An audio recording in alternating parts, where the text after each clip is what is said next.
Past odds, my choice. Past odds, my choice. Past odds, past odds. Bet to play, bet to win. My choice 22 bet.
That's good. I think it's 10 already. I need to disperse this discussion.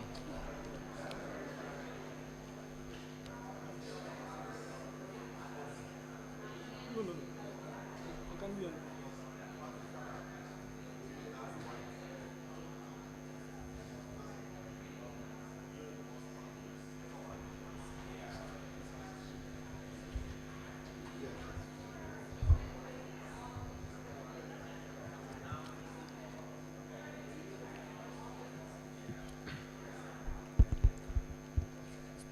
It's 10 already. Yeah. 10 or 10 or 2. Okay.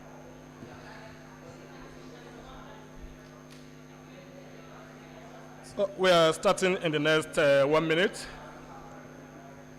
So please, ladies and gentlemen, I ask you to settle down so I can get started. Thank you.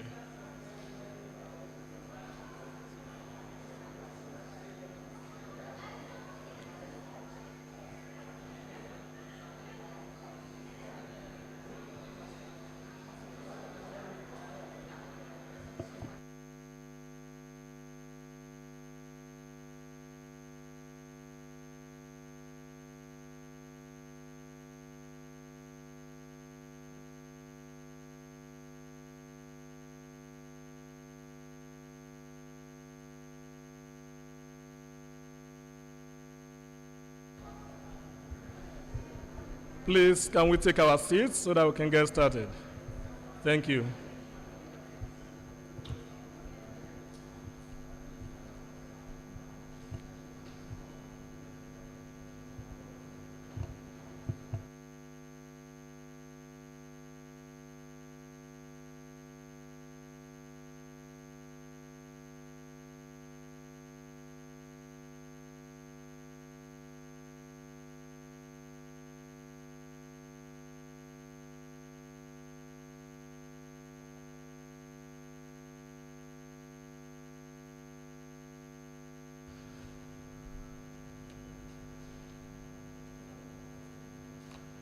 Right.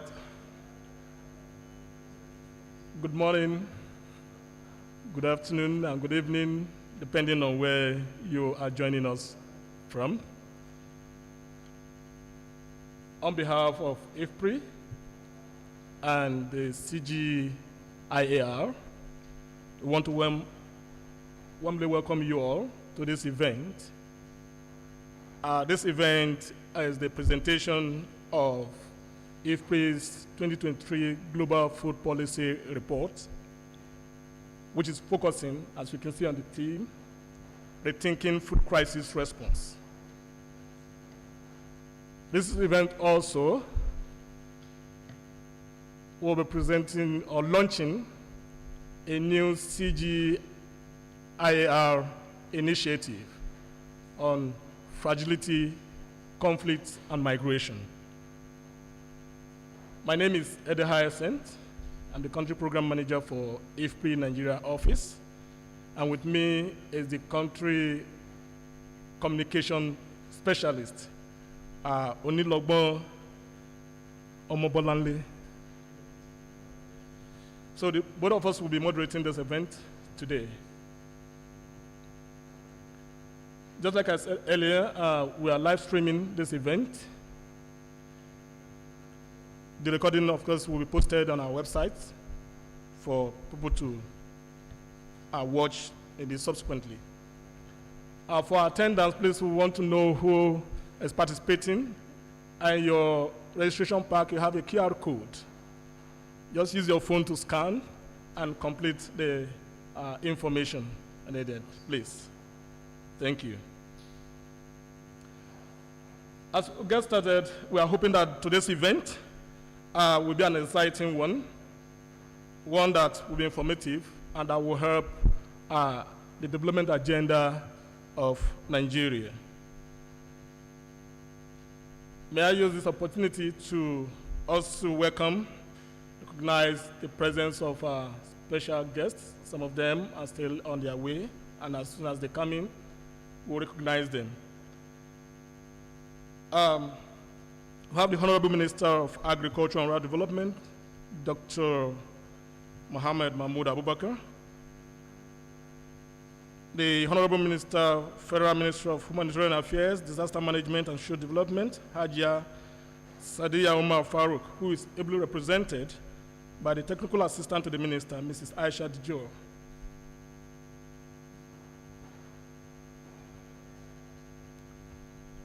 The Deputy Director, Office of Economic Growth and Environment, USAID, Nigeria, Kenneth Dunn. You're welcome. Please, you have your to a seat. Please, we invite you to a high table. While coming in, we'll be waiting the arrival of the Chairman Senate Committee on Agriculture, distinguished Senator Bima Enagi Muhammad. To also join him on the high table is the head of program, UN World Food Program Nigeria, Serin Loom.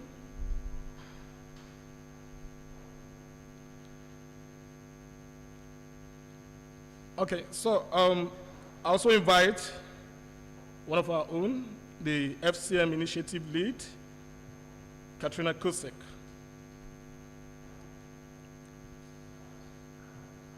We have her and her team from Washington, D.C. Thank you. I would like to recognize every other person here, wherever you are seated, the CGIAR country convener for Nigeria, Ali Mugisho, IFPRI acting director for Africa, Sam Benin, all our panelists from the Federal Ministry of Humanitarian Affairs, Disaster Management and Social Development, from WFP and Indorama. Also want to recognize the presence of the directors, head of agencies and partners that are present here. Thank you very much for honoring our invitation despite your tight schedule. Like I mentioned earlier, wherever you are well recognized. We cannot call every one of us by name and position. So please know that you are well recognized wherever you are. On this note, I want us to please stand for the opening prayer as the second stanza of the national anthem.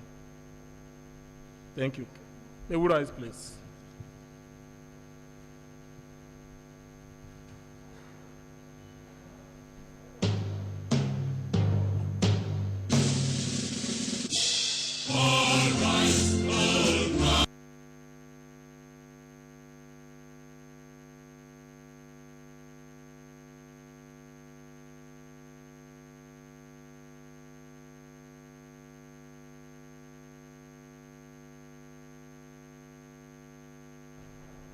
Apologies for that mix-up.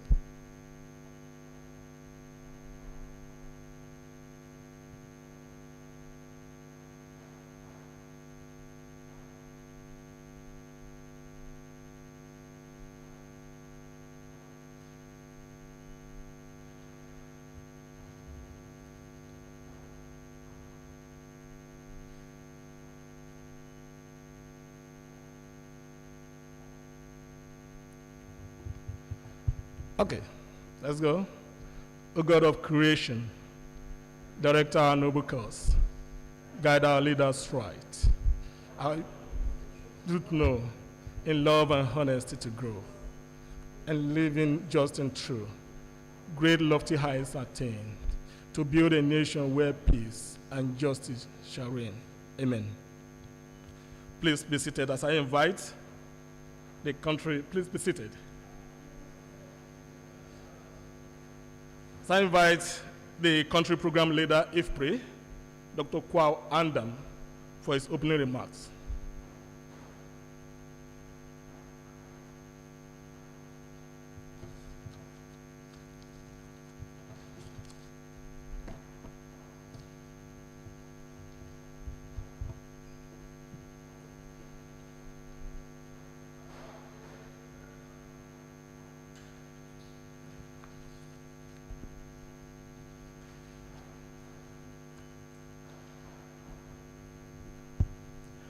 Good morning to you all.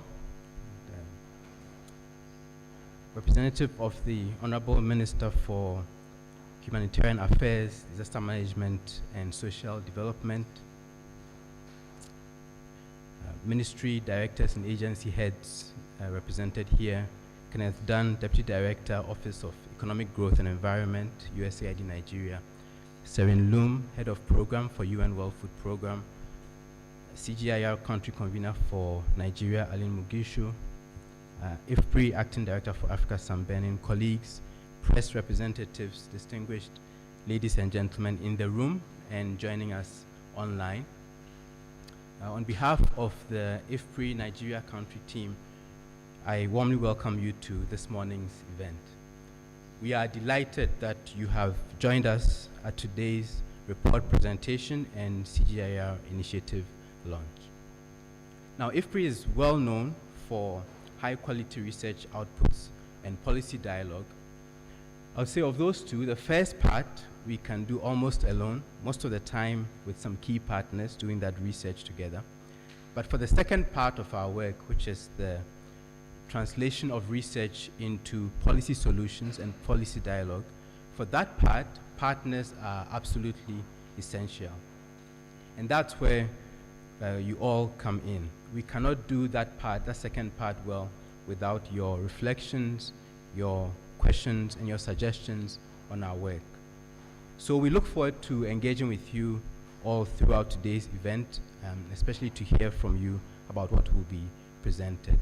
Now, if you look around this room, what you will find is we have a carefully prepared and invited list of participants that have a deep understanding of the policy and program realities of food crisis responses globally, and importantly for us today, in the Nigerian context.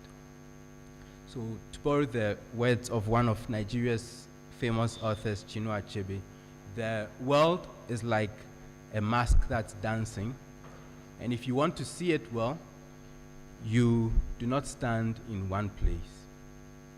And for us at IFPRI, we certainly do not want to stand in just one place with only one perspective on these issues. And so your participation today will help to bring the right perspectives from Nigeria as we consider the topics of rethinking food crisis responses on the report, and then on the initiative, fragility, conflict, and migration. Now, most of you in the room and online know that IFPRI has been working for some time globally, several decades, and in Nigeria for about 16 years, since 2007, on most of these topics. IFPRI is currently implementing in Nigeria the Feed the Future Nigeria Agriculture Policy activity in partnership with Michigan State University. We are working closely with the Federal Ministry of Agriculture and Rural Development under that activity, supporting the implementation of Nigeria's development plans in agriculture and rural development. We do this through research on a range of topics, including adoption of agricultural technologies, conflict and insecurity, climate resilience, nutrition, among others. We do that also through policy support at federal and state levels, and we also achieve our objectives through capacity strengthening. I want to thank USAID for the sustained support that makes this work possible, and also to thank other donors, including the Bill and Melinda Gates Foundation, WFP, the World Bank, and other partners who have continued to work with us in these important areas over the years. Now, someone asked me the other day when I was talking about today's event and inviting them, that what has IFPRI learned after 16 years of working in Nigeria? I had a response then, and I'll give you a refined response to that question with today's context in mind. So a couple of responses to that question. First, about what IFPRI has learned over the last 16 years. So first, it's beyond doubt that the subject of rethinking food crisis responses, fragility, conflict, migration, that these topics are really relevant for Nigeria, right? And the incoming state and federal government officials and policymakers will need the best available evidence to tackle the long-standing issues and some of the new crises that the country faces. And we, on our part for IFPRI Nigeria, we need to continue working together with all of our partners on gathering the data and conducting the research that will produce the evidence, and then work even harder to make that evidence usable for impact. So that's the first part of the response. And then secondly, on the more optimistic side, I think that Nigeria is more than 200 million people from more than 200 ethnic groups, various political and religious affiliations, have already shown remarkable resilience in building and remaining as one country over the past 60 years plus, and in showing through economic dynamism from the people in the markets to the young people in universities and so on. They have all shown this dynamism and creativity that abounds in Nigeria. Now, sometimes these positive aspects of Nigeria go up, sometimes they go down, but overall, I believe that Nigeria has shown through successive periods that it can be done. The country can hold up through some of these crises. What remains is to generate the evidence for what will work and to build the commitment towards actions that can make things work. And that's a subject that I hope will be part of today's discussion. So once again, I thank you all for joining us today, and we look forward to hearing from you all throughout the engagements in the day. Please a round of applause for him. Thank you very much, Dr. Kwao, for that opening remarks. Before I call the next person, the CGIAR country convener for Nigeria, I would like to invite to the high table. Let me say this, there's just a slight change. The representative of the Honorable Minister for Humanitarian Affairs, Disaster Management and Social Development, Dr. Umar Bindri.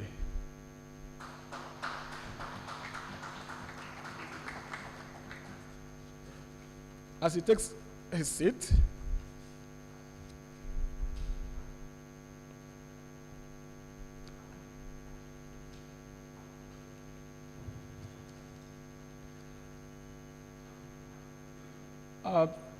since the country convener for Nigeria. Oh. All right, thank you very much. Okay, we have the country convener, CGIAR, Alan Mogisho. Let's welcome her. She comes up for her opening remark.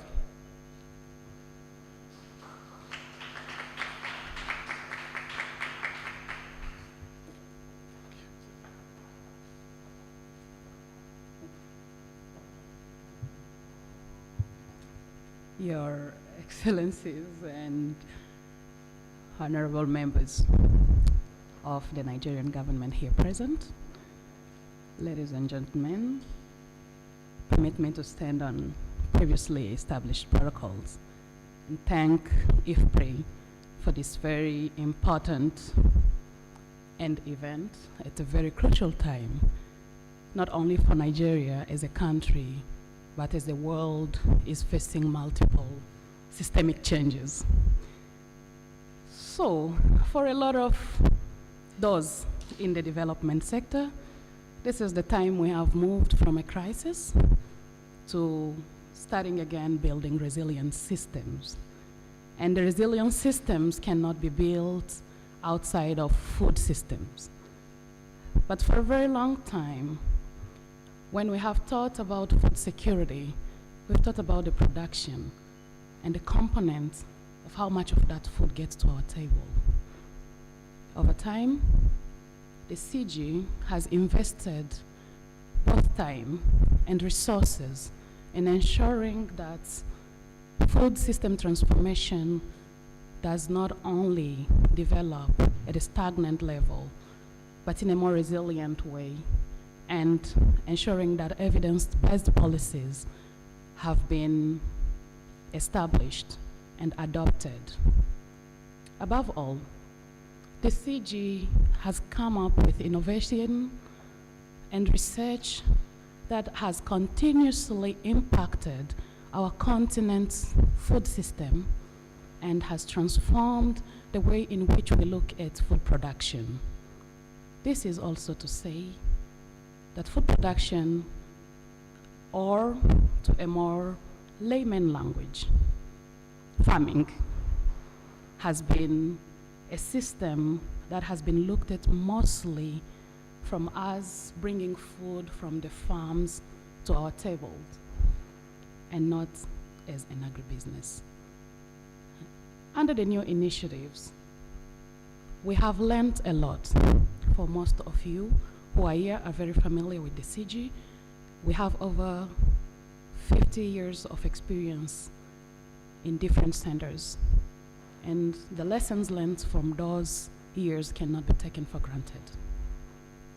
So today, again, allow me to congratulate IFPRI for taking another look and producing very relevant evidence into today's food system transformation by looking Thank you for joining us more for the deeply 2023 launch on the of global IFPRI's crisis Global Food Policy in the Report post-COVID. on rethinking food crisis Of responses. course, it is never looked. We are pleased to policy is release this never put at the report, forefront which draws on IFPRI's of the latest actions cutting-edge research that on policies, countries, programs, partners, and investments for stakeholders preventing and addressing needs crises. to really deeply During the and past several critically years, analyze the world has in experienced ensuring many food overlapping security crises. across the world. Shocks to food systems have taken However, many different with forms the IFPRI and varied dramatically in their impact. recently global crisis report released, These crises are felt can most really severely in think of fragile the and critical role conflict-affected that policy settings. plays This is where in 1.5 billion ensuring people a currently stable live.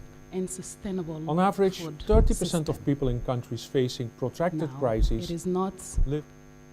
an unknown fact to all in the room that conflict, migration, fragility has not only been a constant problem we've dealt with across the world, but is also a problem that is re-emerging and multifaceted. The CG New Initiative on Migration, Mobility, and Fragility is addressing that at large and ensuring that not only we are prepared to face the next crisis, but also we address the consequences and the impact of human mobility, climate crisis, as well as the issues that it brings on board. Ladies and gentlemen, it is important that we look at this as a common responsibility. And at CG, we are taking not only a response or a reactive stand, but a very proactive stand to ensure that all stakeholders are involved, from grassroots level to policymakers to development partners, and ensure that food security is not only an issue of papers, but is a reality for those that we save and in countries that we operate. With this few words, I'd like to convey a very warm greeting from the management of the CG, and thank you all for the interest and the very important work that you have been doing and contributing. We definitely look forward to taking this conversation beyond this room and make an impact that is highly required and needed in today's world. Thank you very much.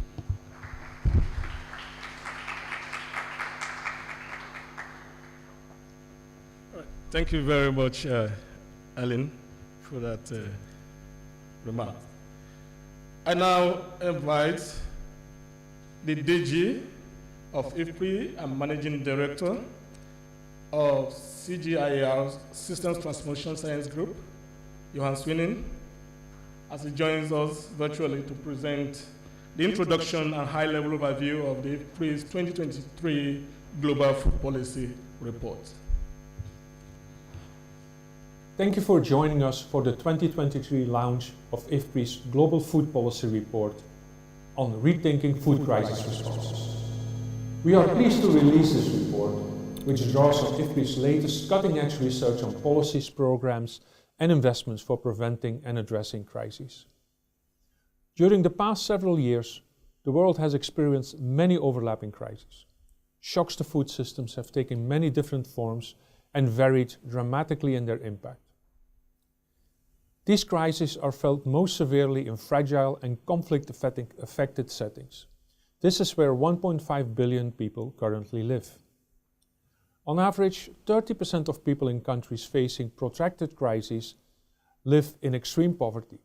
This can prevent them from adapting to and recovering from crises. The growing number of crises, their increasing impacts, and the rising number of hungry and displaced people have galvanized calls to rethink responses to food crises, creating a real opportunity for change.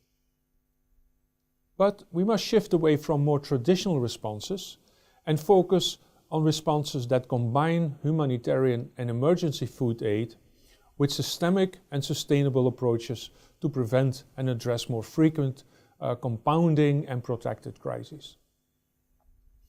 IFPRI's 2023 GFBR highlights some of the most promising policies, programs and tools to better predict and prepare for crises, to address crises when they occur, and to build more resilient and equitable food systems.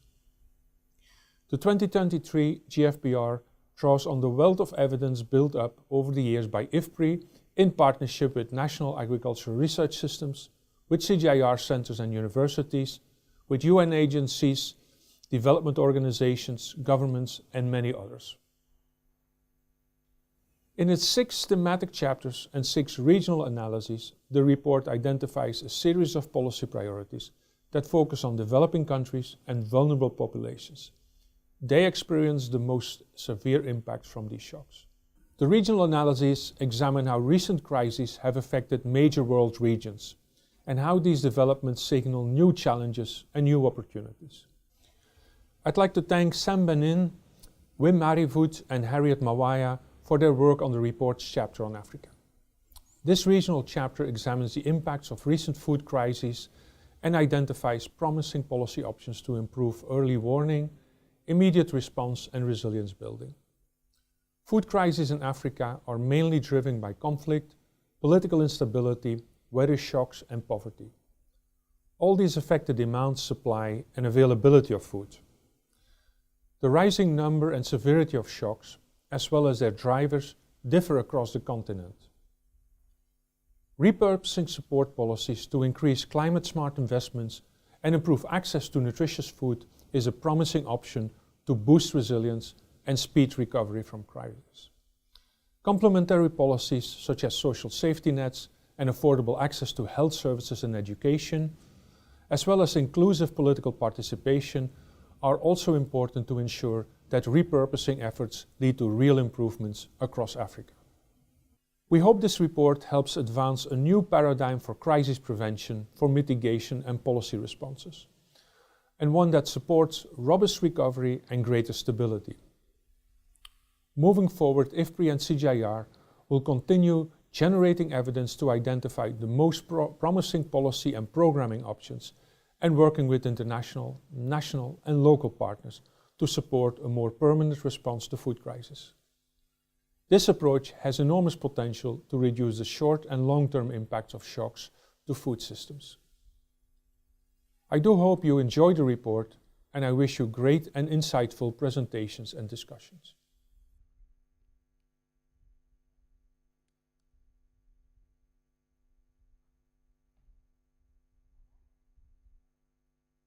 All right, we'll now officially be moving to the presentation of IFPRI's 2023 Global Food Policy Report.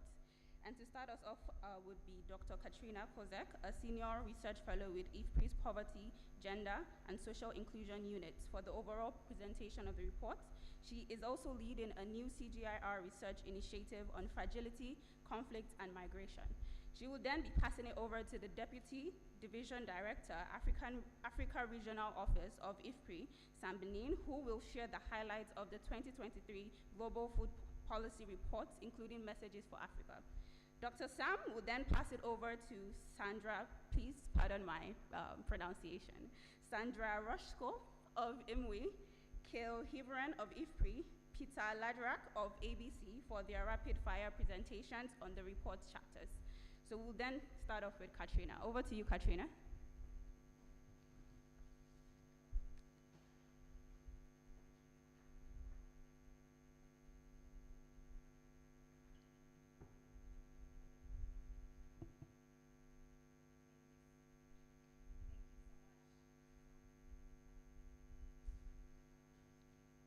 Okay, thank you. I turned it off.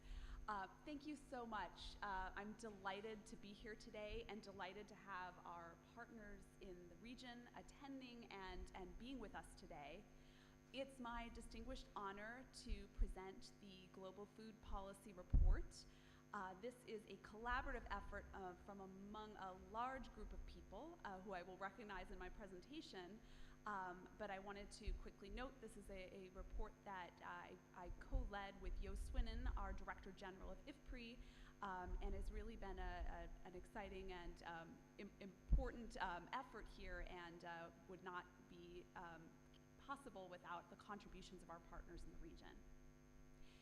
So I'll start off by pointing out the vulnerability of food systems and how it really undergirds this report in general. Last slide, please. Previous slide. Thank you. We are in a world in which there are compounding crises, shocks, and structural setbacks.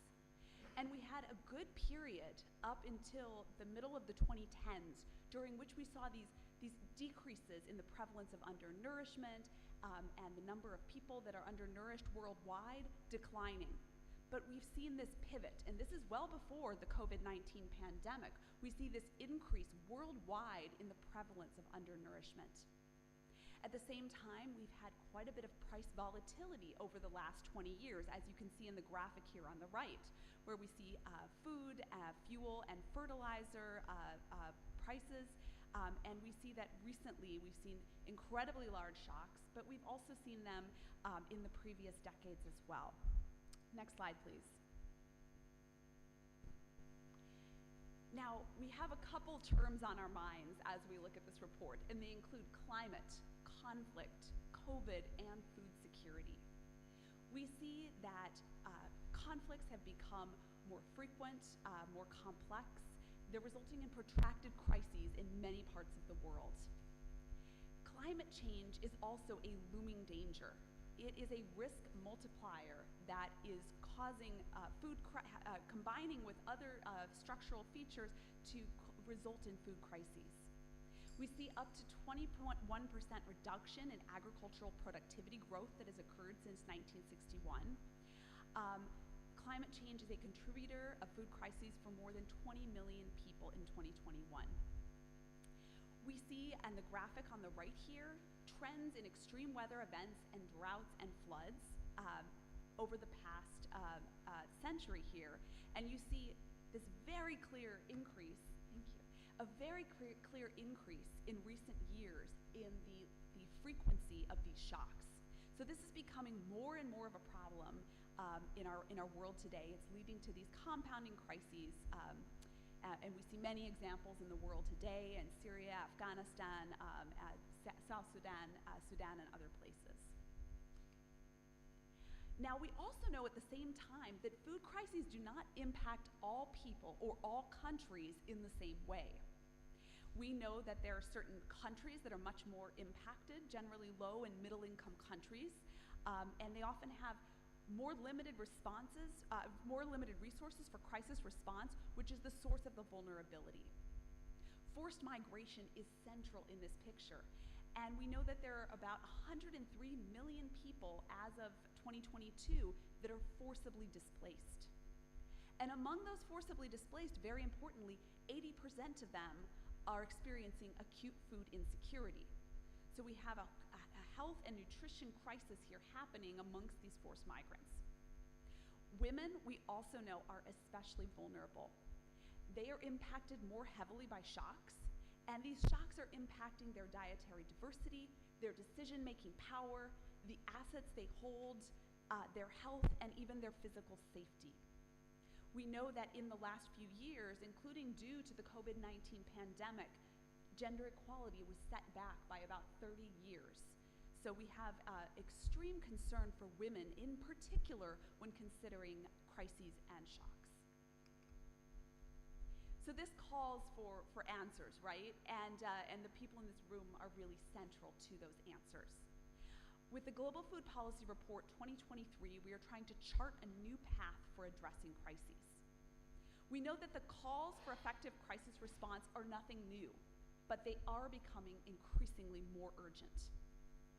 The report lays out a plethora of evidence-based tools, policy models, and approaches that can address this urgent challenge.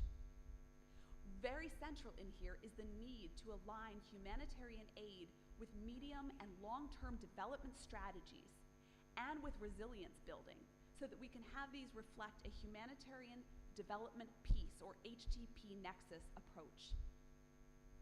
Cornerstones of effective responses that I'll talk about include effective governance and coordination, as well as sufficient and flexible funding.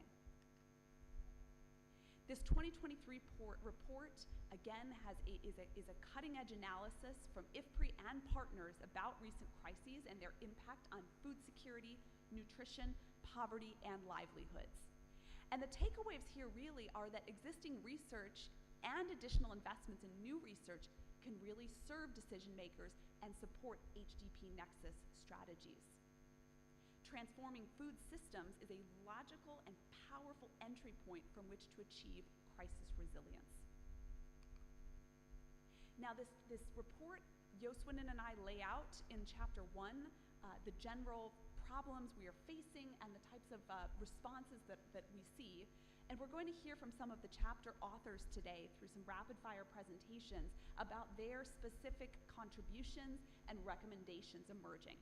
But we have chapters on food crisis risk monitoring, on crisis resilience, on agri-food value chains, social protection, gender, forced migration, plus we have regional chapters, and we have Sam Benin presenting here his findings for Africa. So the first cornerstone I mentioned of effective governance and coordination is critical for effective crisis response. Effective governance is essential for sustainable and responsive action, and it's very central in effective deployment and sustaining of anticipatory action, social protection, humanitarian assistance, and other programs addressing crises. Good governance can promote market stability, as well as innovation in the private sector, and it contributes broadly to societies in which there is trust and social cohesion, which can undermine possibly emerging future crises and conflicts. But coordination is critical, and it has to occur in several domains. First, it needs to occur across levels, at the international, national, and local levels. But it also needs to occur between the public, private, and civil society sectors. And there needs to be coordination between the global south and the global north to ensure that crisis responses are addressing the right challenges and in the right ways. Finally, policy forums can help build the type of consensus needed for this coordinated action, and they can ground this action in evidence so that efforts have their maximum impact. Cornerstone 2 is sufficient and flexible funding. And the need for crisis response funding has increased over time, which makes this really a critical challenge today. The graphic on the left here shows the rapid increase in humanitarian funding needs we've seen, from funding received in 2022 of only $24 billion compared to funding requests in 2023 that amount to $52 billion. Investment in resilience and anticipatory action is especially important because these types of early investments can reduce future costs of humanitarian response. There's a number of funding options and strategies outlined in the report, one of these being repurposing about US $600 billion in government agricultural supports. The government can also shift private sector investments toward crisis prevention and resilience by improving regulation and incentives. And finally, development banks can de-risk investment in resilience through blended finance. A number of policy recommendations emerge from these chapters. First, looking at early warning and early action systems. These systems must better address the complexity of crises. It's critical to fill monitoring and evaluation gaps. And it's also very important to integrate existing systems to ensure that policymakers are receiving clear, timely, and also actionable warning signals. Turning toward anticipatory action itself and anticipatory action frameworks, these are going to require really good monitoring that illuminates risks, exposures, and vulnerability. Anticipatory action can mitigate crises at lower cost and can support longer-term development efforts. Also, robust governance and improved targeting can raise the efficiency of anticipatory action systems. Looking to resilient agri-food value chains, we note in the report that businesses should invest in improved and innovative tools like climate-smart agriculture and new forms of insurance. Governments also need to create a business environment that fosters value chain innovations. And data can be really critical to target assistance to the value chain nodes that most need it in times of crises. Responsive social protection systems are essential as well, and governments really need highly adaptive, flexible, and inclusive social protection systems. They need to integrate shock responsive social protection with early warning and early action systems and humanitarian aid so that these systems have greater coherence. And there's also a need to explore new ways to cover costs, such as climate or green financing, but also to reduce these costs entirely, such as thinking through mobile payment systems or other innovations that can make them more cost-effective to deliver. Empowering women amid crises is essential. Improving the quality of gender disaggregated data that is collected before, during, and after crises is a very important first step in this direction. But so too is creating explicit gender targets that can be monitored and tracked during crisis responses.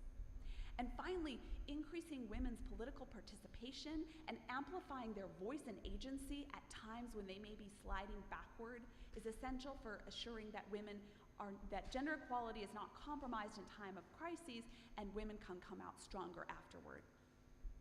Responding to forced migration is another topic of this report.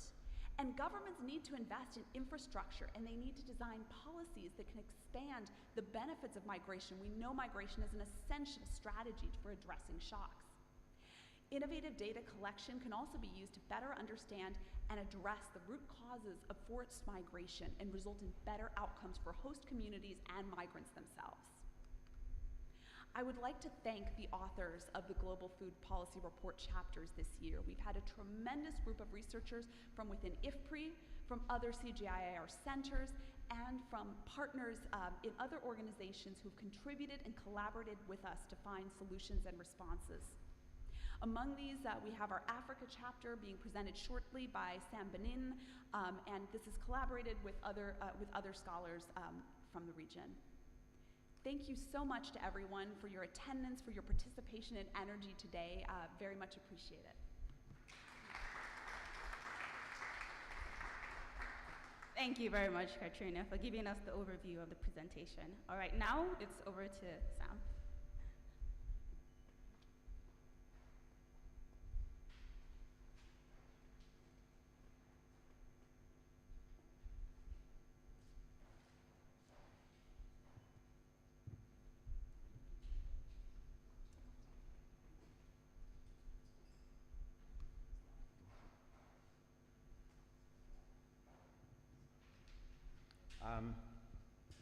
Ladies and gentlemen, all protocols observed.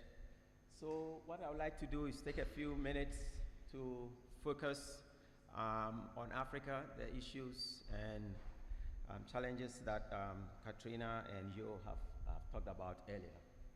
This is my slide.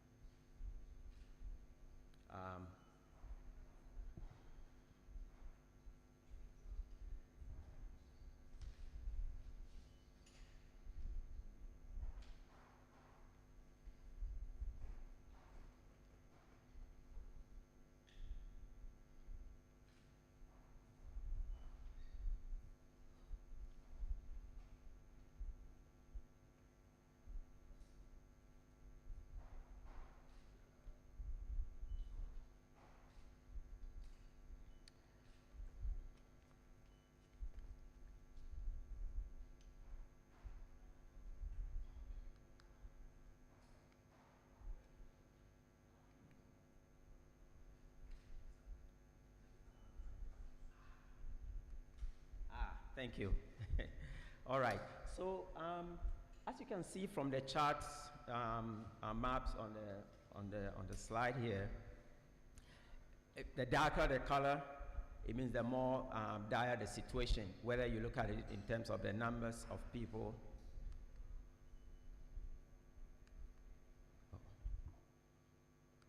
Whether in terms of the numbers of people that are affected, or whether by the share of the people that are affected.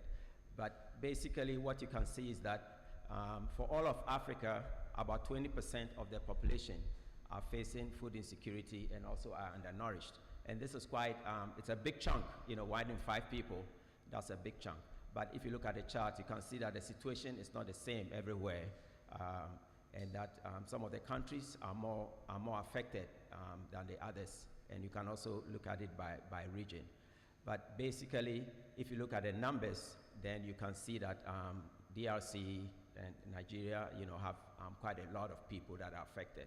If you look at it in terms of the share of the population, then countries like South Sudan and others are affected. And all of these have different implications in terms of how in terms of thinking about the strategies for resolving issues. But I think the strong message here is that, you know, the situation is there in Africa, because if you look at it compared to the other world regions, Africa stands out as being the most affected. So what are the drivers? Really, the drivers, as you and Katrina have presented, you know, extreme weather conditions mostly, and a lot of it also has to do with conflict in the continent. But there are also policy, some policy prescriptions which are also important to talk about. But in terms of weather, we also have some extreme weather related factors. For example, related to climate, we have the fall armyworm, which, you know, from 2016 has been affecting a lot of the areas in the continent. And also, recently, you know about the locust infestation, and these are all weather-related, extreme weather-related factors. The economic policies have also played a role. I mean, typically, most of the policies, you know, support the production of commodities that the prices are falling. These are export raw commodities that are exported, and the prices are falling. So the implication is that it leads to lower foreign exchange and also income for both government and also both for the farmers. And on the other hand, we're also importing food items that are consumed on the continent whose prices are rising. So what that means is that we have a growing food import bill. So if you combine those two, declining foreign exchange and incomes and then rising import bill, then basically the resources that are available to invest in the food system to help address these issues is already not there, right? So you have competition with other key public goods and services. So most of our policies have also not been favorable towards that. And recently, if you look at some of the recent shocks, COVID, Ukraine-Russia war, these have also impacted it in terms of through supply chain issues that are also affecting the continent. But again, similar to the crisis itself, how it manifests itself in the continent, we also know that the drivers are also not the same everywhere in every part, but these are consistently across the continent. The impacts, like Katrina was talking about, are also not equally experienced across the continent, but here I'd like to focus more on the gender impact, which is typically deriving from that boys, girls, men and women, you know, they have different cultural roles in different places, and that affects their access to coping strategies, how they make income, and all of that contribute to how they are impacted. And so basically, if we look at some of the examples, for example, the price shocks in several countries related to the COVID impact, we can see that they impacted more of women than men. So 33% of women compared to 33% of men. For example, in South Africa, there was a lot of job loss due to the COVID-19 pandemic, but here we can see that about 2/3 of the women were affected in job loss compared to men. Same if we look at the Ebola effects on traders losing their incomes, we also see that a lot of women were affected compared to men. So already there are a lot of examples, which I'm not going to go through, but that women tend to be more affected because women also spend a lot of their income on food. So losing jobs, high food prices that Katrina was talking about, what it means is that it tends to affect women more than men. But there's also research showing that because of the impact of those on women, it also tends to exacerbate other things because then women and girls tend to look for other income earning opportunities, which also exacerbate the issue. So we see that, for example, with the Ebola and women being forced into some income generation activities, and so we see sexual violence, abuse going up among women in those countries. And so all of these are important to be thinking about within the context of the crisis. But we also know that there are issues on their own outside the food crisis, and we see that these are also much more prevalent in conflict affected areas. So there's a lot of compounding issues around that. So what are some of the responses that have been in Africa, and what are the challenges? Katrina and Joe talked about a lot of them. I'm only going to mention a few and give some examples of how we can think of it in the context, because these are responses that are being done everywhere, but let's think of it in Africa. So for example, humanitarian assistance is one of the common and most direct approaches that are used everywhere. So there's a flood, there's a hurricane, and then there's a lot of funding that pours into it. Those are good, but very short term, and what it means is that they're also very costly because they are recurring, right? So if we look at the budget that was required in Africa, for example, with about $16 billion, only 40% have came in for the 2022 year by August. They already talked about early warning systems. So FuseNet, for example, is very popular in different regions in the continent. But the main challenge here is that it is difficult to get the information in conflict-affected areas because we already saw the challenges, right, in conflict-affected areas. There's no data on that.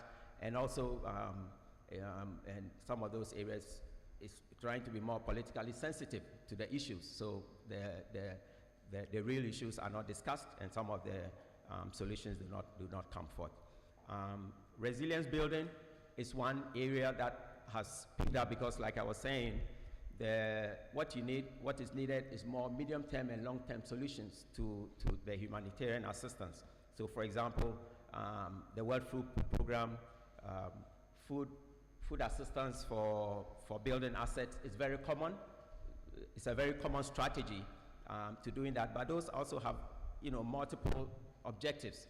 So identifying trying to understand the impact of those specific policies is a challenge.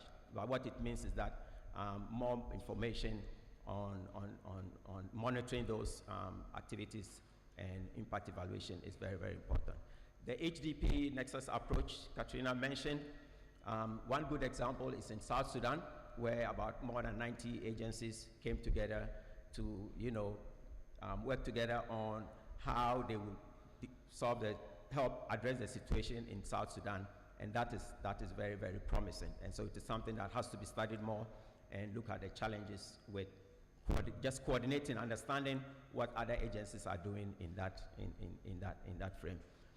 Regarding the policies that I talked about, there's some analysis that colleagues of ours in IFPRI and FAO have been working on in repurposing policy support towards food systems and also towards cheaper or more making food, nutritious food more acceptable. And there are some win-win things, right? So if you repurpose some of the policy support towards reducing nutritious food, then we can gain, you know, in terms of improving nutrition security, lower global emissions, etc. But there are trade-offs. There are trade-offs. For example, lowering farm incomes and some other things. So we need more analysis on that. But it is very promising area to look at. So, you know, a few conclusions and implications here. We see that the food crisis is dire. In Africa, I already talked about 20% of the population being affected. We know what the drivers are, mostly conflict, shocks, weather shocks. But the good thing is that it is not the same everywhere. There are lessons we can learn from what is happening in different places. So the fundamental question is how do we, because it's related to availability and supply of food in this whole area, even though we know what the different challenges are. The underlying question is how to reduce the cost and also increase the availability of nutritious foods, right? So in the short term, we've seen the humanitarian assistance, but the HDP nexus is what offers the most promising approach to that. In the longer term, we've talked about repurposing policy support towards food systems, but the food systems are also complex, right? It's not only agriculture. We have to look at the value chain, education, health, other things are important, like Katrina was talking about. But overall, we also need the other support policies in place to make those repurposing efforts more effective and also efficient. And finally, we need these system-wide enabling conditions in place, which you already mentioned. And so in terms of building community resilience on their own, because we know that a lot of the support comes from the communities themselves, in terms of whether it's migration, the coping strategies, and all of those are needed to bring into the analytical frameworks, because usually most of the analytical frameworks that we're looking at in trying to diagnose these issues are not part of it. So this is what I have to share with you, and I'm looking forward to the Q&A. Thank you.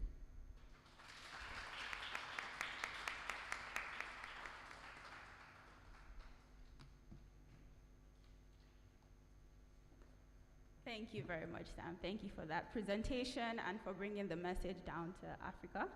Before we go to the rapid fire presentation, please allow me to acknowledge and appreciate the presence of the Honorable Minister, Federal Ministry of Agriculture and Rural Development, represented by Mr. Tanimu Ibrahim, the Director of Planning and Policy Coordination. You are welcome, sir. Thank you very much. Thank you. Also, I'd like to also acknowledge and invite to the high table, Alain Mugisho. I hope I pronounced that right. Pardon my pronunciation. You're welcome. And also, I'd like to acknowledge and also invite Serena Mitha Baoka as well. So Serena is the Head Research, Assessment, and Monitoring and Evaluation of World Food Program Nigeria. You're welcome. Thank you very much. All right. So just a reminder for everyone to please ensure that you register for the program. We need your registration. We need to know who has been here. So the QR code is in your folder. Please remember to scan it and fill the information there. All right, so we'll be moving on to the rapid fire presentations. So it's going to be online via video, and we will share the video right now. All right.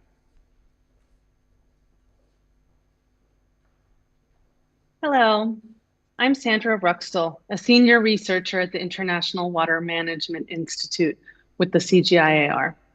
I wanted to thank the organizers for the opportunity to share with you some highlights from Chapter 3 of the Global Food Policy Report, entitled Crisis Resilience, Humanitarian Response, and Anticipatory Action.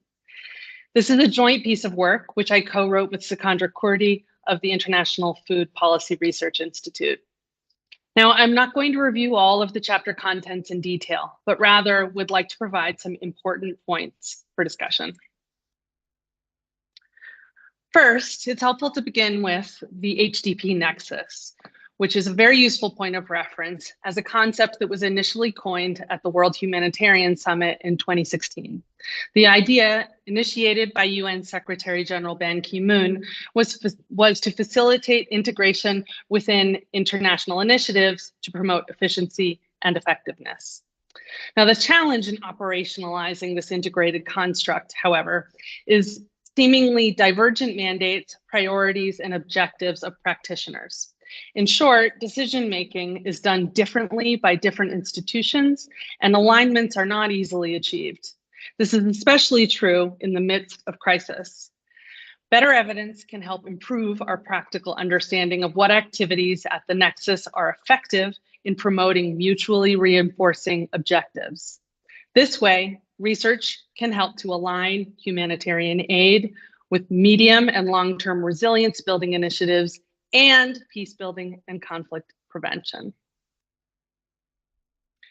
We know that humanitarian action is expensive, okay? Especially in situations experiencing entrenched or compound crises characterized by repeated exposure to risks and hence recurring or extended humanitarian response programming. In these cases, funding and resources are focused toward near-term emergency response and away from long-term development and more comprehensive risk mitigation and resilience building strategies. Preparedness is a critical component of effective integrated action in the face of complex crisis and complex risks.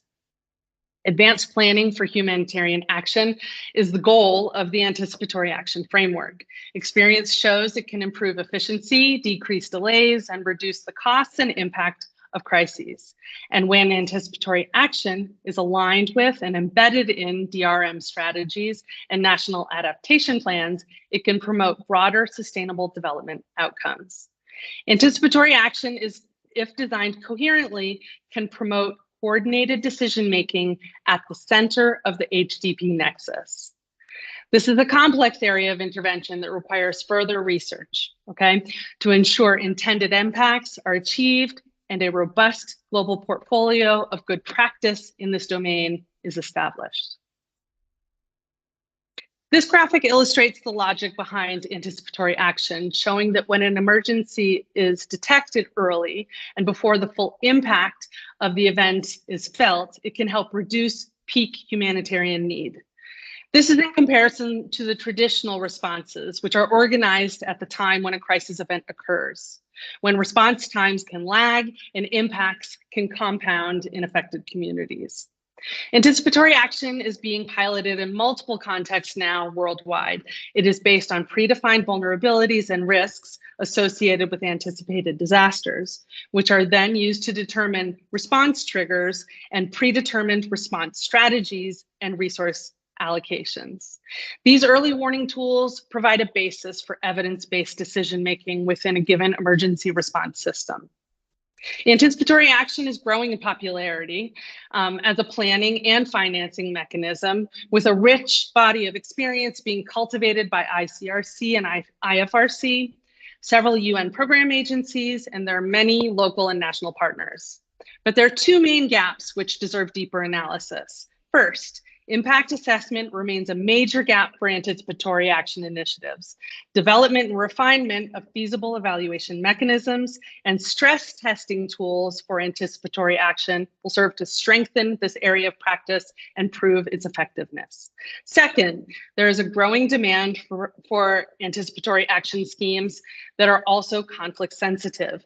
This means ensuring anticipatory action schemes promote social inclusion, peace building, and conflict prevention. I'm excited to say that the new CGIAR Fragility, Conflict, and Migration Initiative has a work package dedicated to this kind of analysis of anticipatory action, and we look forward to working with many of you on this agenda. Thank you so much. Back to the team in Abuja.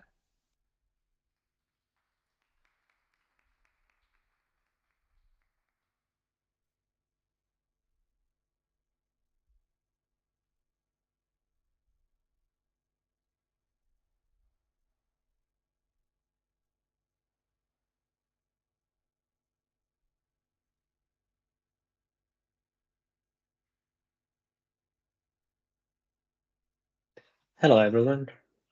I'm Kalle Hirvonen, Senior Research Fellow at IFPRI, and I'm going to present on social protection, adaptive safety nets for crisis recovery, which is chapter 5 in the report.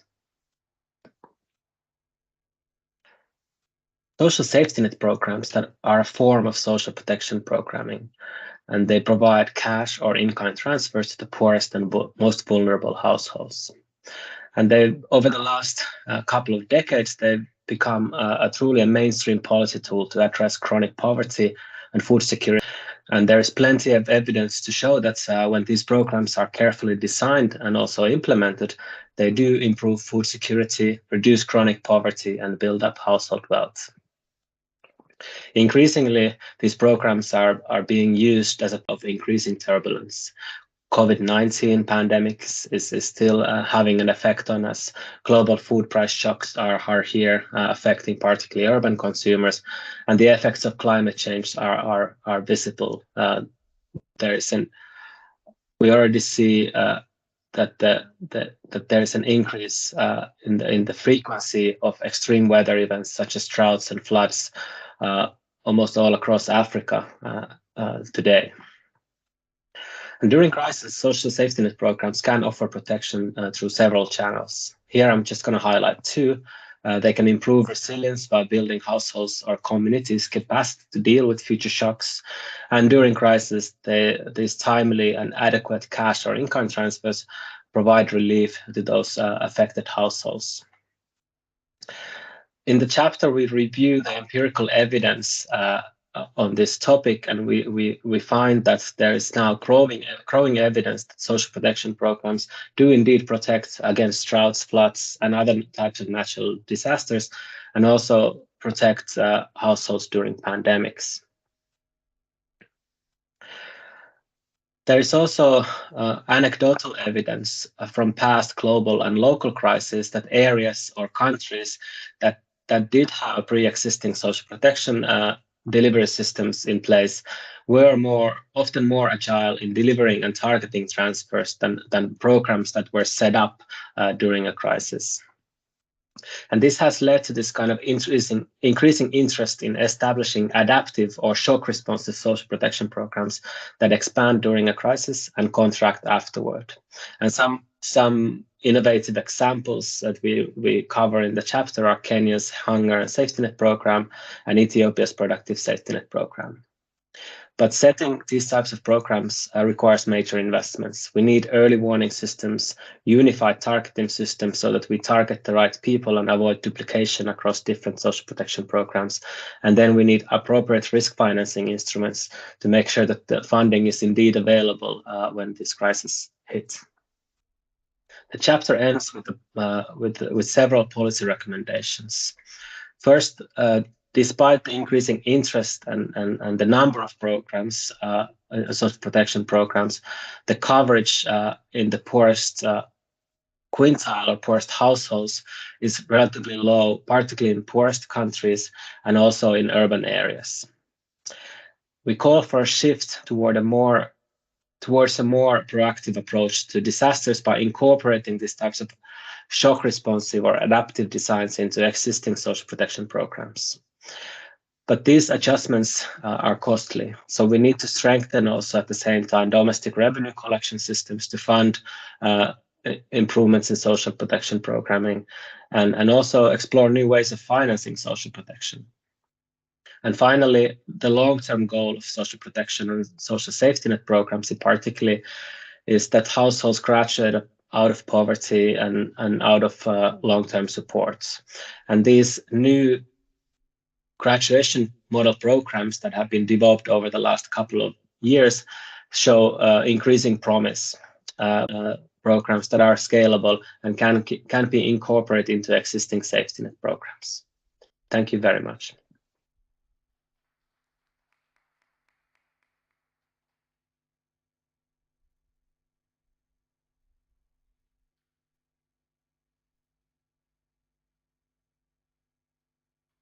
I'm a principal climate scientist at CGR, working with the Alliance of Biodiversity and CIAT. Let me today talk to you about forced migration chapter.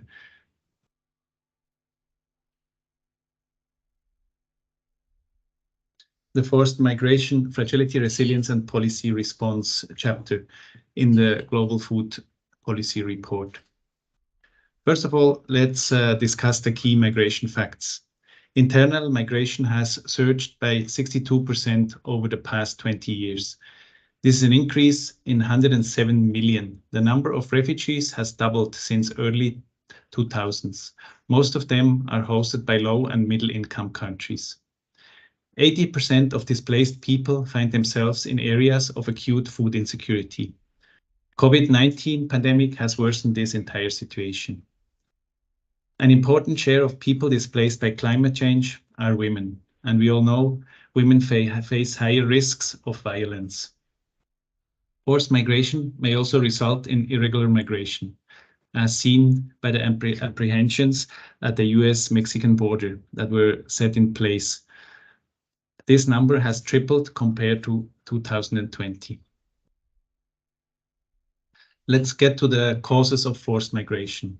The decision to migrate is very complex. Usually it's related to a multitude of risks or compound crises. Forced displacement results from climate change, armed conflict, criminal violence, and economic shocks, which are often interrelated. On the other hand, migration also constitutes an important adaptation strategy, not just for climate, but in general, with people seeking out better options and opportunities. Migration also requires resources and network. And with that, many migrants who don't have resources and networks being left behind. And these often are the most vulnerable. Getting to the consequences of forced migration. The socioeconomic consequences are diverse and the evidence is not necessarily fully clear. But here a few facts. Facts on migrants and their families. We know that migrations may lead to higher incomes and improved livelihoods. We also know that remittances can constitute an important source of income. Yet positive effects may take time to materialize. So usually forced migration is always attributed to extreme hardship. On sending communities, upward pressure on wages due to reduced workforce, for example, in agricultural activities. It also often affects women's workload and empowerment. Regarding the hosting communities, in the short term, local poor may face the greatest employment challenges. And in the long term, we know that migrants can contribute positively to local economic growth. But this transition from short to long term needs the relevant policies and enabling environments. So now coming to the policy response to forced migration. We need to broaden the scope of the research. We need to better understand migration causes and consequences. We need better tailored policies that expand positive effects and limit negative ones.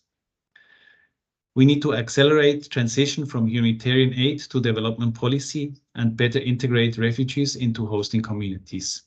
Here again, special attention is required to the needs of displaced women.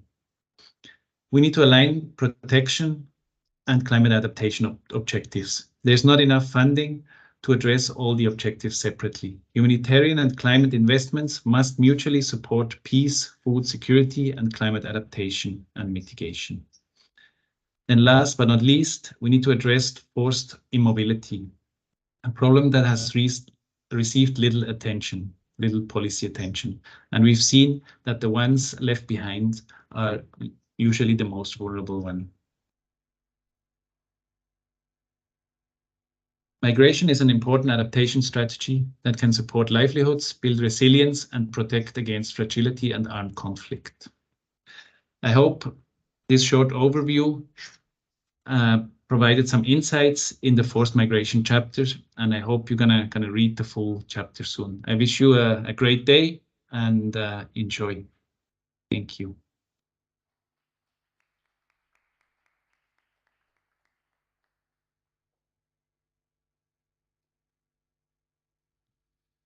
Thank you very much to all our rapid fire presenters. Now, as we move over to the launch of the new CGIAR Fragility, Conflict and Migration Initiative, I would like to invite Senior Research Fellow at IFPRI, Kate Ambler, for her overview of the initiative. She'll be followed by Jordan Kale, a research fellow at IFPRI, and finally by Inga Jacobs Mata, who is the Southern African Regional Representative of IMI. Thank you. Over to you. Hello, thank you.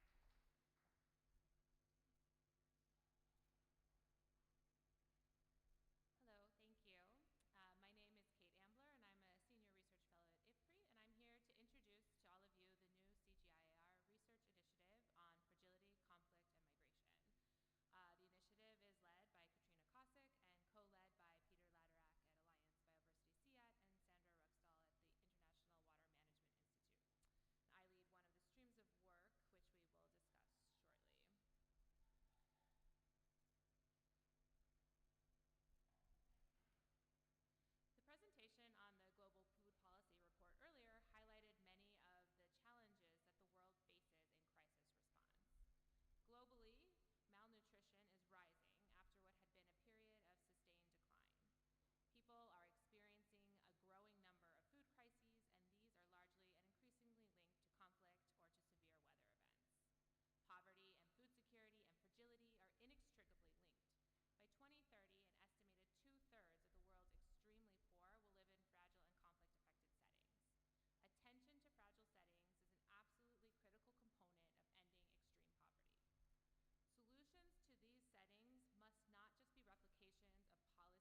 go into some detail about some of the specific research streams that underpin this work and offer examples of some of the specific research projects that we're already planning and launching.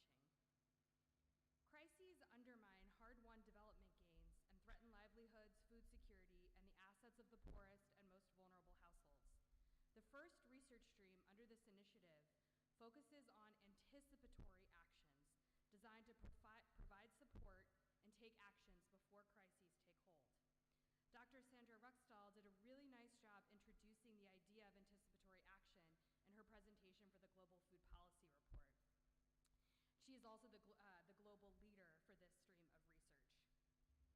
The idea of anticipatory action really took hold as it became increasingly possible to predict in advance where crises may occur.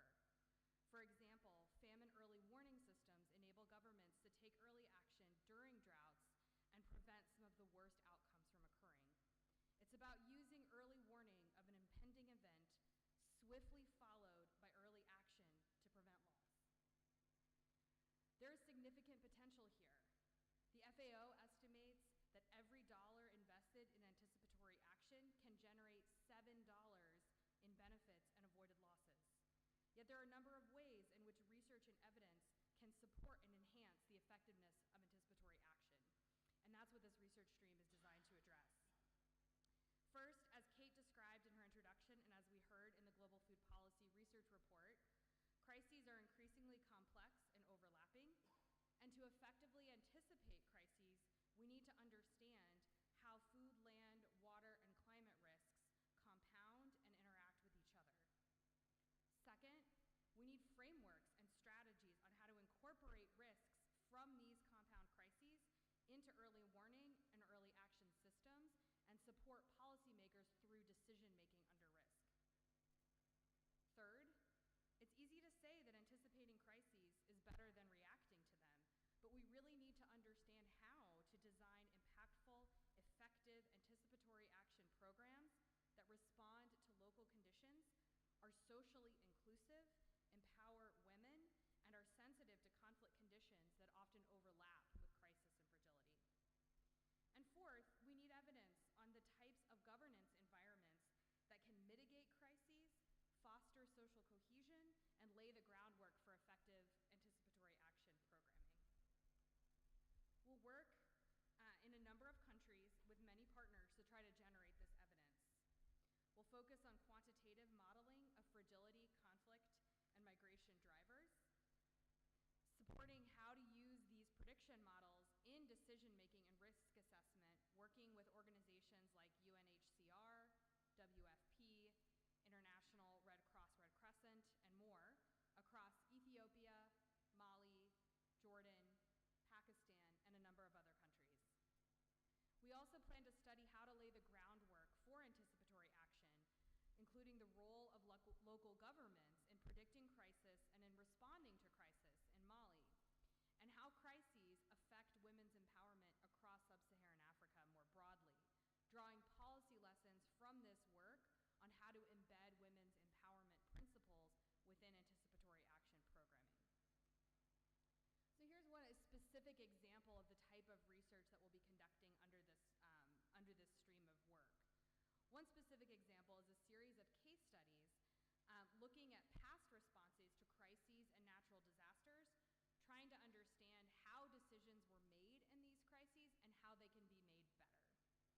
In the kickoff period for this research will take place in Mali, Pakistan, and Zambia, in partnership with national and local authorities and stakeholders, the International Red Cross Red Crescent Climate Center, and practitioners from the humanitarian and development communities. The study will examine decision-making and impacts from past crisis response initiatives and will engage policymakers and practitioners to co-create improved systems and procedures for future events. Research will directly inform anticipatory action initiatives underway in these countries, building on this work stream's other quantitative and qualitative risk and vulnerability analysis activities in these places. And again, the focus will be on co-producing anticipatory action stress testing toolkits to guide a second phase of anticipatory action strengthening interventions.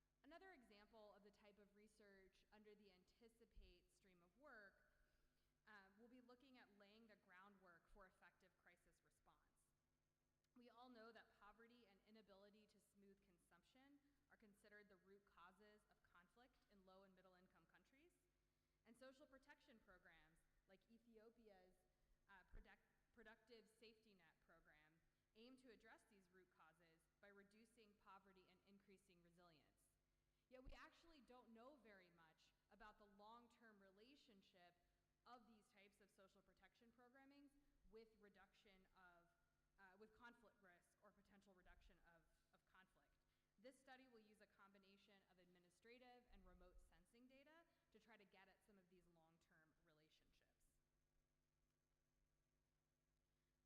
While the first work stream is about anticipating crisis and trying to prevent loss from occurring in the first place, the second work stream is about effectively responding to crisis.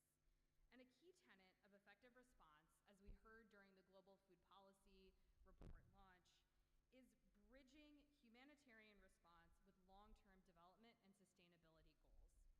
Dr. Peter Laderack, who is the global leader for this research stream, outlined some of the existing evidence in this area in his presentation, as well as the evidence gaps. There are several key areas where evidence is really needed to improve immediate response while not losing sight of long-term development. Some of these questions include, where are the conflict, climate, and migration hotspots? Who are the groups most vulnerable in those hotspots? Answering this question could help to improve targeting and tailoring of humanitarian response, as well as its efficiency. Understanding how climate impacts amplify root causes of migration and insecurity. Understanding this question can really help inform context-specific programming, especially through paying heed to how conflict, migration, and insecurity can be dynamic across time and space and change over time. Finally, understanding how humanitarian and emergency interventions can be better aligned with development and peace investments can help us to bridge the humanitarian development gap. CGIAR will be pursuing this evidence through a variety of countries and partnerships, including at the local and global levels.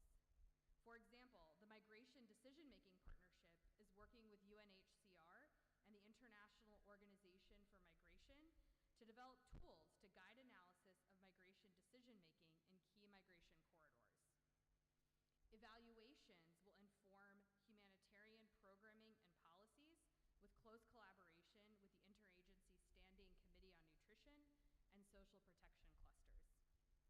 There will also be a focus within this research stream on increasing climate and conflict-sensitive humanitarian programming, including an integrated climate security assessment tool. One specific example of research under the Bridge research stream that we're really excited to announce is the Climate Security Observatory. The CSO is an online platform for stakeholder decision-making that provides access to a range of global climate and security-related analyses. It uses science on land, water, and food systems to address the root causes of conflict. And the aim is to reduce or avoid the risk of climate-driven insecurity by providing accessible and actionable knowledge at multiple levels. In the long term, we hope that this will contribute to the creation and maintenance of climate-resilient peace. The CSO seeks to answer 4 guiding questions to achieve this goal. Where are the most vulnerable areas to climate-related insecurities and risk? Who are the groups vulnerable to climate and security risks that should be targeted? How does climate exacerbate the causes of conflict? And what needs to be done to break the vicious cycle between climate and conflict? The CSO has been developed in collaboration with another CGIAR research initiative on climate resilience and will be launched on May 23rd of this year. A second example of the types of research that will be pursued under the Bridge research stream is evaluations of humanitarian programming and looking at innovative ways to design immediate response while linking with longer-term sustainability principles. For example, in Yemen, CGIAR researchers, in partnership with WFP and the Yemeni Ministry of Education, as well as local NGOs, are conducting an evaluation of an emergency model of school feeding, focusing on nutritional and educational outcomes and testing different innovative ways of doing school feeding in a humanitarian context.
Good morning, everyone.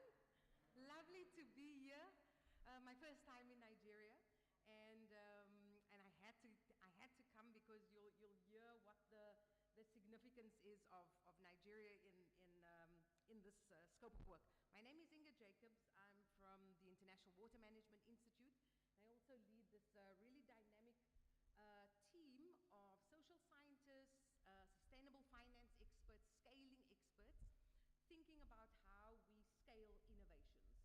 Innovations that build resilience, innovations that reach the last mile, and really the focus for us here in this initiative is now how do we do that in this region, in Nigeria as well. Okay, so they say that scaling innovations it's a skill that requires bringing together the best innovators with the tailored support they need, right? And that's what we're trying to do with this work. There are many of these kind of accelerator programs around where scaling grants, de-risking grants are provided to agribusinesses, for example, and then technical support is coupled with that to really allow these agribusinesses to scale innovations. And when we designed this work, people asked us, well, so why is a research institution getting involved in this? And what we found is that there is a real strong need for evidence in the science of scaling. How do we package innovations together? How do we do partnerships? What kind of partnership modalities are needed? What are the resources needed? The investment, the finance flows, how can they be improved, right, to get the maximum results out of these scaling interventions? And of course then, how do you contextualize that in fragile and conflict-affected areas? And that's really what we're trying to do with this work. So what we've designed is a multi-partner accelerator program. It is aimed to scale these innovations, like I said, building resilience in fragile and conflict-affected areas. It provides de-risking grants and targeted technical support to these innovators. Now, the innovators can be businesses, agribusinesses, but they could also be NGOs, they could be science organizations, anybody that has an innovation that can be scaled.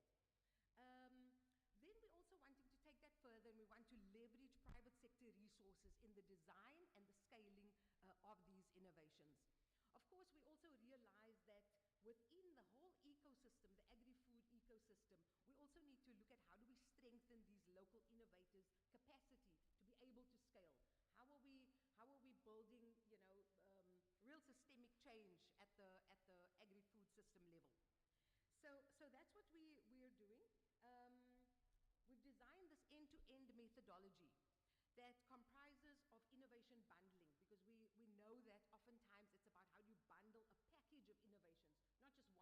You need several innovations together for maximum scaling results, scaling out, reaching the maximum amount of smallholder farmers or marginalized people, as well as scaling deep, getting it into policy. So we focus a lot on innovation bundling, understanding the landscape. Then we source partners through a call for applications. And this we do with some of our operational partners. We are really excited that we're partnering with WFP's Innovation Accelerator in this work. So they will be our operational partner to really implement the accelerator. But we will have this call for applications where we will, based on the innovation bundling, where we've identified which innovations we want to scale, coming out of the different work streams that were already presented, but also from the landscape, from communities. We will then launch this call for applications and then select innovators, up to 12 innovators that we take through this accelerator program. We hope for 2 cohorts to implement this work. And it would be a sort of a 6 to 9 month program, this technical support program coupled with the scaling grants. Of course, we also realize that there is a lot of work still to be done on ensuring that these innovations innovations are sustainable once they are scaled. So we have a process around thinking about post-project sustainability. How, when we exit as an initiative, how can these agribusinesses or NGOs still be able to scale these innovations? Just a little bit about this tailored technical assistance that I talk about. I mean, the CGIAR is a huge research outfit. We have many, many different science experts that we rely on to provide technical support in these different areas, from innovation-specific advisories to the enabling environment. How do we support these innovators to address regulatory barriers, policy barriers in their scaling endeavors? Gender and social inclusion. We know that, you know, scaling and reaching the bottom of the pyramid, women, youth, marginalized groups, is really a big challenge for these innovators. So how do we help them develop engagement plans, gender responsive scaling strategies, so that they can really reach women and youth? Now, in addition to the work under the accelerator, we also have a whole host of other scaling activities that we will be engaging in. And the idea here is, through the work packages that we have identified, or we will be identifying, several innovations. You've heard Jordan and Kate speak about the toolkit for crisis scenario analysis. They spoke about the online dashboard for conflict hotspots.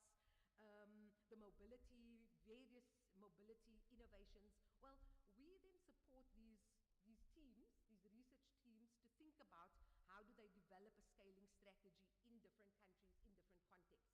So that's really the idea, and building out this comprehensive innovation portfolio for the initiative. So I've said a lot, but just to maybe conclude and say, Nigeria being such an entrepreneurial country, we know that this accelerator will have lots of really good touch points on the ground. So once we launch the call for applications with WFP later on in the year, we really hope that you can also partner with us, spread the word, so that we get some really good innovators supported from Nigeria. This is a global initiative, as you heard, but you know, there will be some areas where an accelerator really just touches ground, and there's a lot of magic that happens, and I think Nigeria can be one of those countries. So chat to me after the break. I'd love to chat to you if you're interested in this whole acceleration work. But in addition to that, we also have a whole series of upcoming activities. We also launch this initiative in the MENA region in May. And then, of course, I mentioned the launch for the accelerator, but then a whole series, a webinar series that will be announced shortly. So please do stay tuned. Please stay connected to us. If you haven't registered with the QR code on your tables, please do so. We have your contact details, because we'd like to keep in touch with this broader community of practice. Thank you so much for your time, everyone.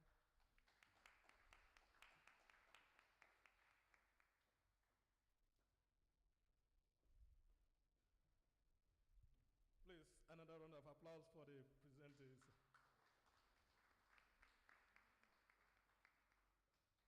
Yeah, thank you so much, Kate and colleagues, for that wonderful overview of the new initiatives. We all agree with me that this initiative is an offshoot, I would say, of the policy report for this year. And for more information, please, you have in your registration pack the brochure on this initiative, where you can get more information. On this note, I would like to invite members of the high table to give their remarks on this event, starting with the Deputy Director, Office of Economic Growth and Environment, USAID Nigeria, Kenneth Dunn.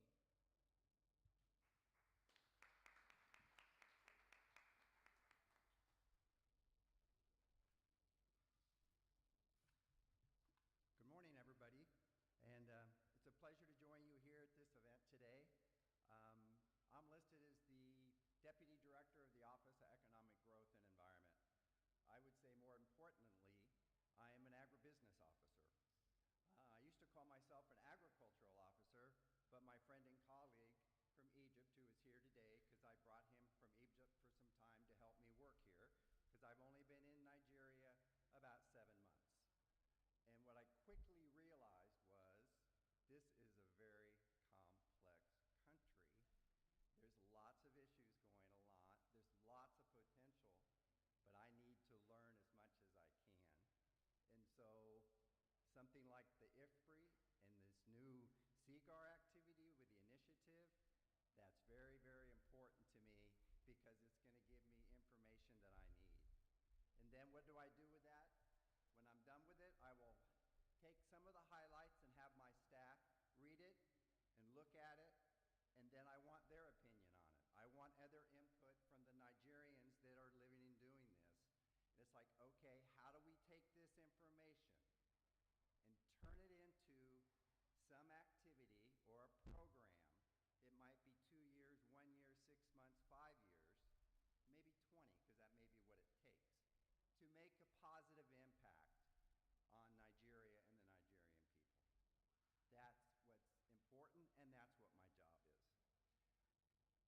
So again, Nigeria, it's like the whole world. There's been, the last 5 years, there's been food prices, there have been floods. It's all been compounded by the Russian-Ukrainian war. You've got COVID problems, that's still here. You've got insecurity, you've got mounting effects of climate change.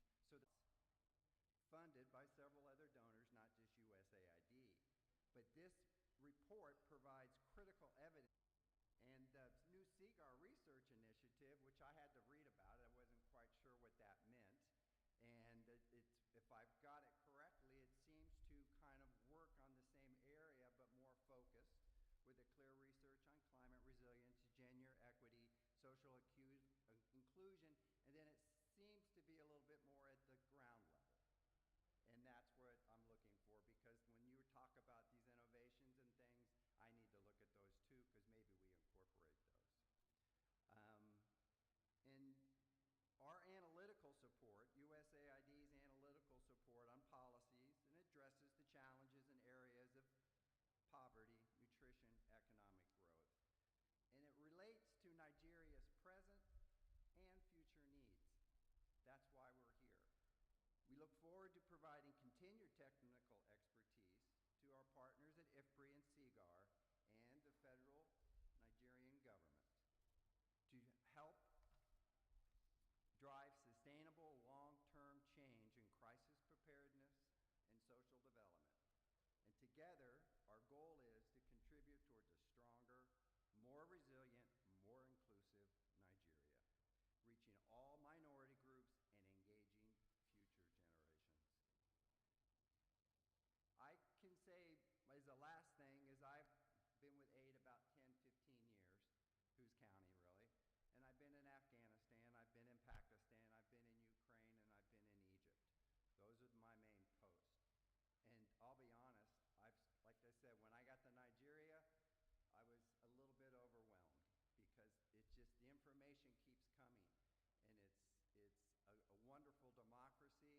I was here during the election, which was a super, okay, I haven't had that before, and that was very, very, very interesting, but it gave me some insights. And again, this is a very complex country, and I'm going to be here 2 to 3 years,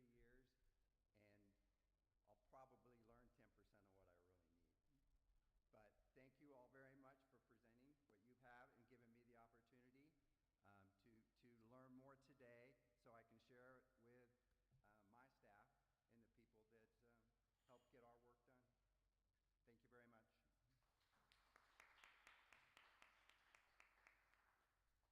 Thank you very much. Next, as the head of program, UN World Food Program, ably represented by Serena Midboka. Apologies. Serena is the head research, assessment, and monitoring and evaluation, WFP Nigeria.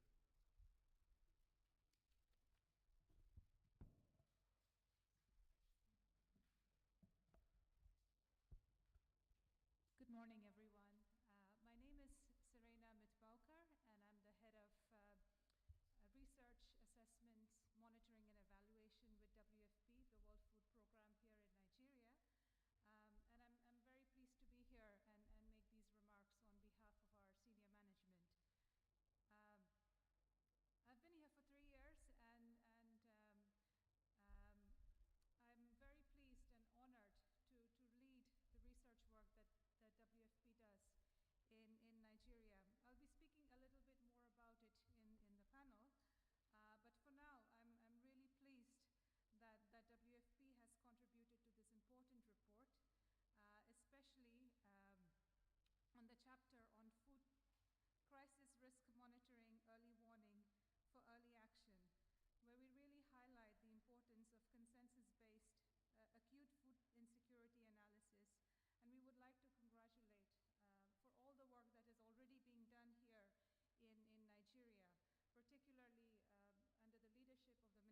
as Sadia Omar Farouk, who is ably represented by Engineer Dr. Omar Bindri.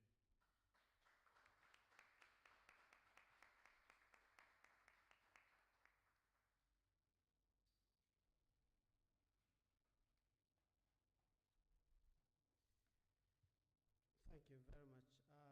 First of all, let me thank you for inviting the Honorable Minister. She's not here. She actually went to the center of government for a short meeting. She thought she was going to join us before we close, but anyway, she's not arrived. Therefore, I will enjoy the brief moment as the minister and take it from there. Well, I'll also write on the protocols and also adopt the template. Everyone who has come here will say that I have been in this country for 2 years, 3 years. Well, I've been here for 60 years. And to follow the words of Kenneth, yes, I agree with you. It's a very complex country. And I'm still enjoying it. But recognizing the very positive and effective efforts of FPRE and CGIAR, and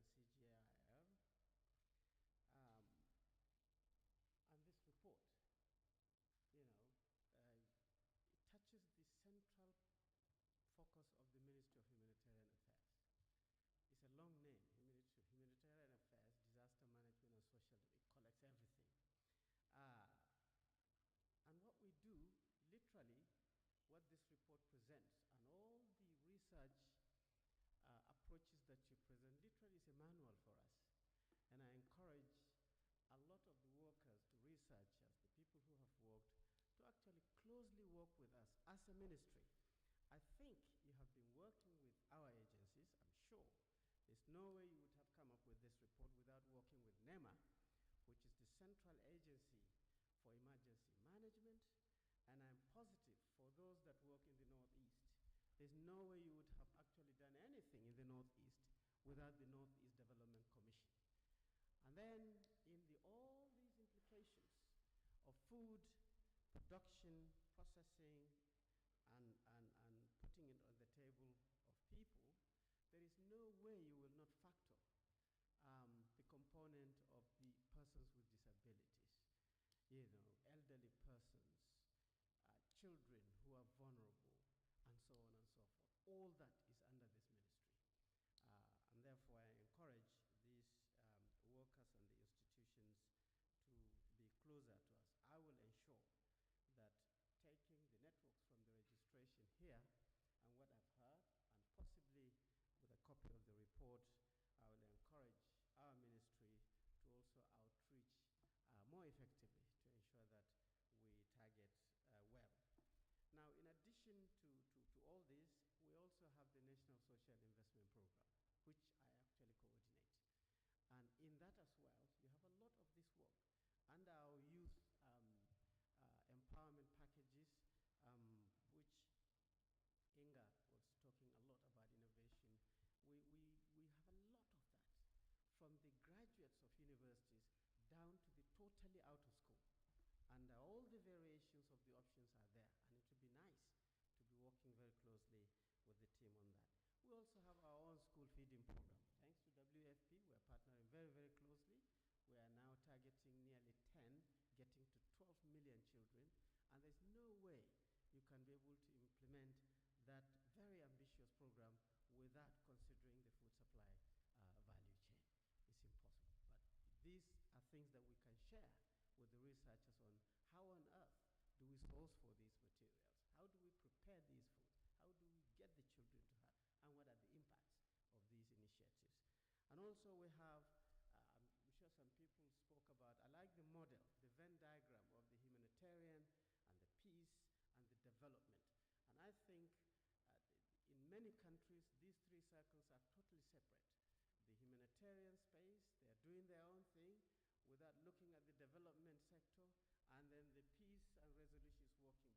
But by using this kind of work and this kind of fora to push these three circles together, you can actually measure the overlapping.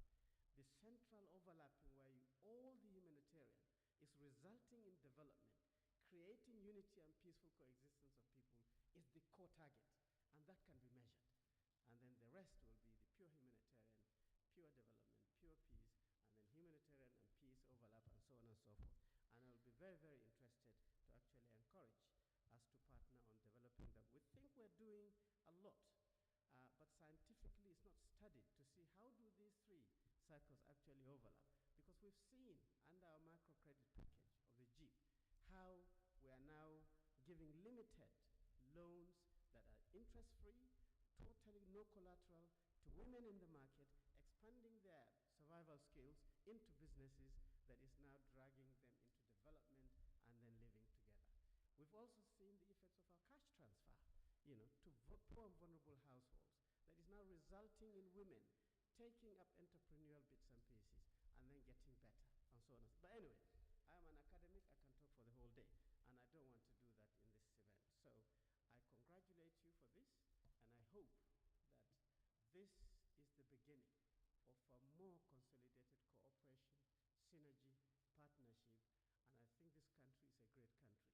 With these efforts, it will be better.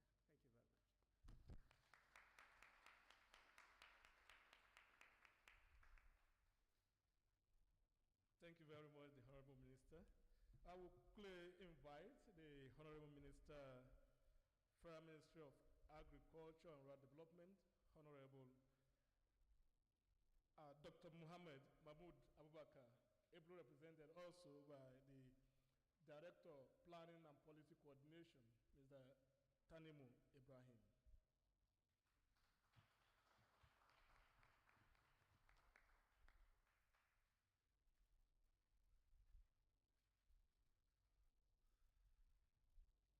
Good afternoon, my friend, the country rep for IFRI, the country rep World Food Program, the country rep CGIL, other development partners here, representative of the Minister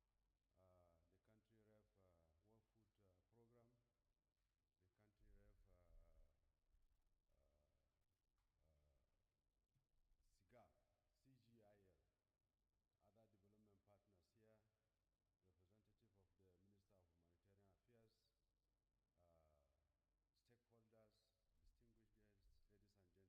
Director of Planning and Policy Coordination of Federal Ministry of Agriculture and Rural Development.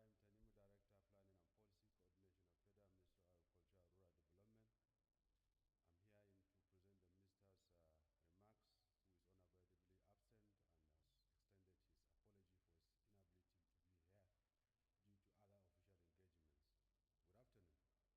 Good afternoon. I'm glad to be among the dignitaries at this event of presenting the report of food security impact in Nigeria to stakeholders for the purpose of rethinking food crisis response and recommitting ourselves to ensuring food sufficiency in the country at all times. Everyone is aware of the constant effort of using the CADA harmonized tool to assess the level of food insecurity and malnutrition in crisis-prone areas of the world. As part of the focus of the Economic Community of West African States, Nigeria is being supported by the development partners to establish and address its food security level. The CADA harmonization process entails the collection of data on food availability and agricultural commodities prices in each state and FCT of the Federation, as well as the conduct of food security vulnerability survey at the local government levels to obtain food consumption and livelihood change indicators. The survey that have been conducted usually link the factors driving acute food and nutrition insecurity conditions to insecurity, food inflation, unemployment, and flood incidents in the country. Affected communities across the nation are currently experiencing the emergency crisis and famine phases of food and nutrition security situation. As such, government and humanitarian community have been implementing life savings interventions for social welfare package, livelihood engagement, stimulation, and environmental safety. In particular, efforts is to continually encourage national and international support for mitigating insurgency, reactivating infrastructure, restoring businesses, and reopening livelihood. With regards to the Federal Ministry of Agriculture and Rural Development, the sectoral strategy is to conserve the environment, provide rural infrastructure, strengthen research, capacity, expand extension services, raise agricultural productivity, enhance commodity value chain, and promote agro-business. In this perspective, therefore, that our constant collaborations on creating an enabling environment, deploying modern technology, adapting the best practices, and facilitating demand-driven enterprise will help us address food security matters in the country. On this note, I wish to extend the Minister's goodwill message and thank everybody that is here. God bless you.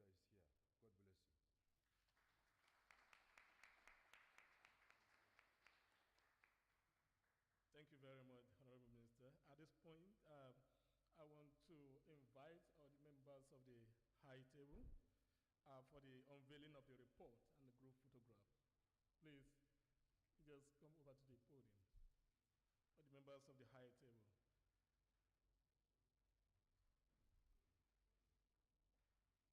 Also, all the presenters, kindly join the group.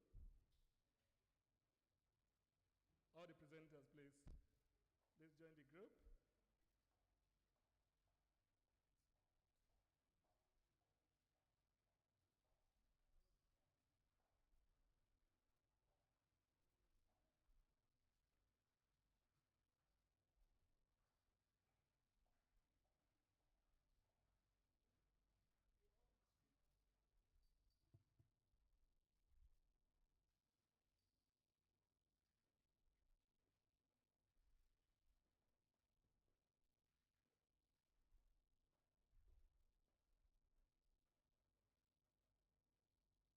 Check 1 2. Check. Please,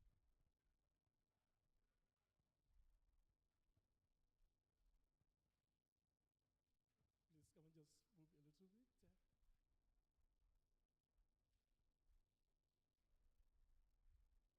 that are involved here, I have the pleasure working very closely with the representative of the Ministry of Agriculture and with WFP.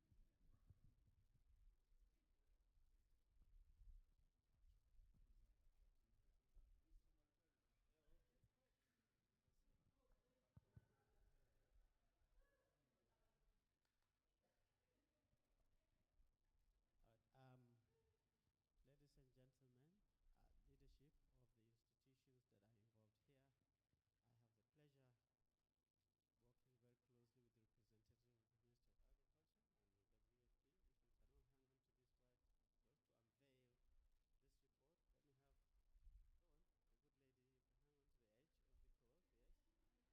edge of the cloth, yes.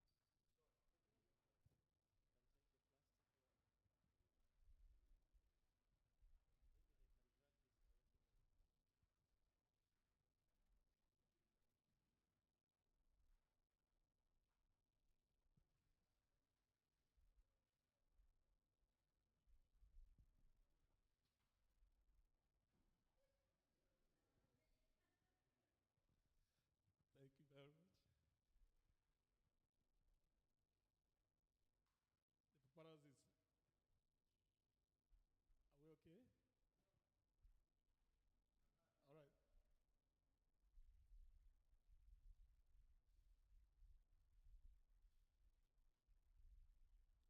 Thank you very much. Please, thank you, the members of the High Table. Thank you very much. Please, back to your seat. We'll just move out in the front of the venue now to have a group photograph for everybody. Please, thank you very much. Definitely understand. We'll move. Yeah. All right. Thank you.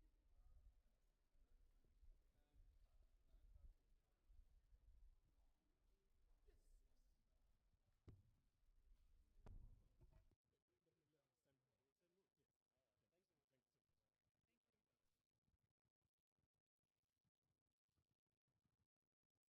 you. Please, as we take the photograph. We'll be back at next 10 minutes for the panel discussion. Thank you.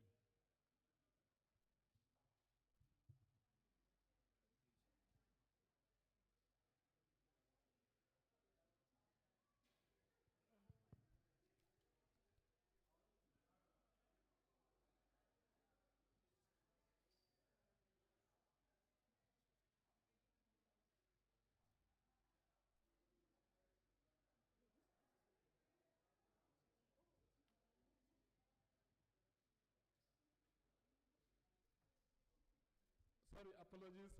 Immediately after the photograph, we'll go for a tea break and then come back for the panel discussion. Thank you.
with the panel discussion. Can I ask that everyone please come back to their seats?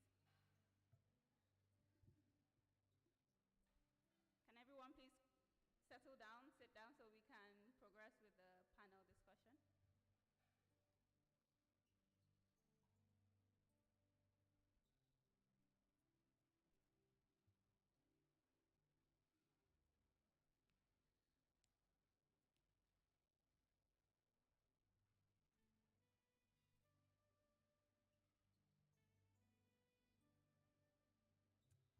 All right, so, okay. Great, so welcome back everyone from that short break. We will be progressing to the next part of the program, which is the panel discussion. And for the panel discussion, I would like to respectively invite to the stage our distinguished panelists for the discussion of the 2023 Global Food Policy Report and the FCM initiative. Please make welcome the Assistant Director, Disaster Management, Federal Ministry of Humanitarian Affairs, Disaster Management and Social Development, Mrs. Zainab Dalat.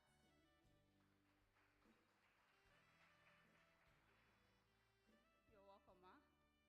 So please, you can just have a sit on any of the podium.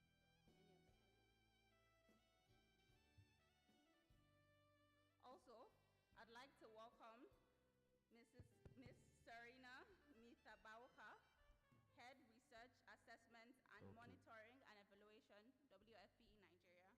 Welcome. I went somewhere.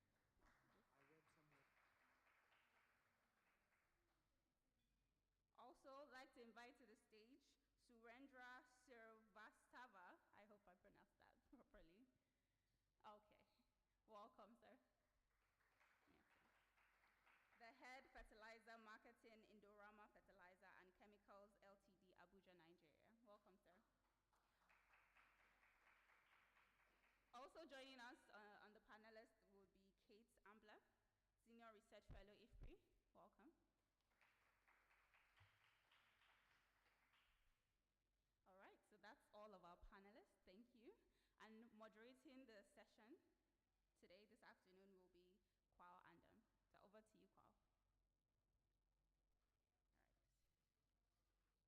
All right. So please note that questions will be, there will be time for questions to be asked. So please write down your questions should you have any. And once the panelists are done discussing, we will then have a question and answer session. So please enjoy. Thank you.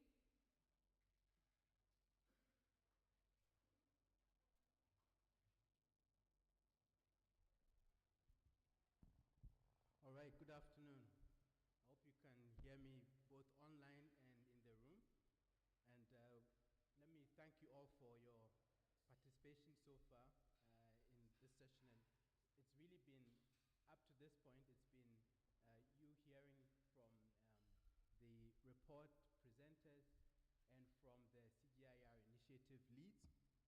And for me, I think this part after our break is where it gets interesting, where now we have an opportunity to hear from more people, more partners in the room who have digested what we have shared so far. And also to hear from you, the audience, on your reflections from what you have heard today. Okay. So we have a panel session here that will take about an hour from overall.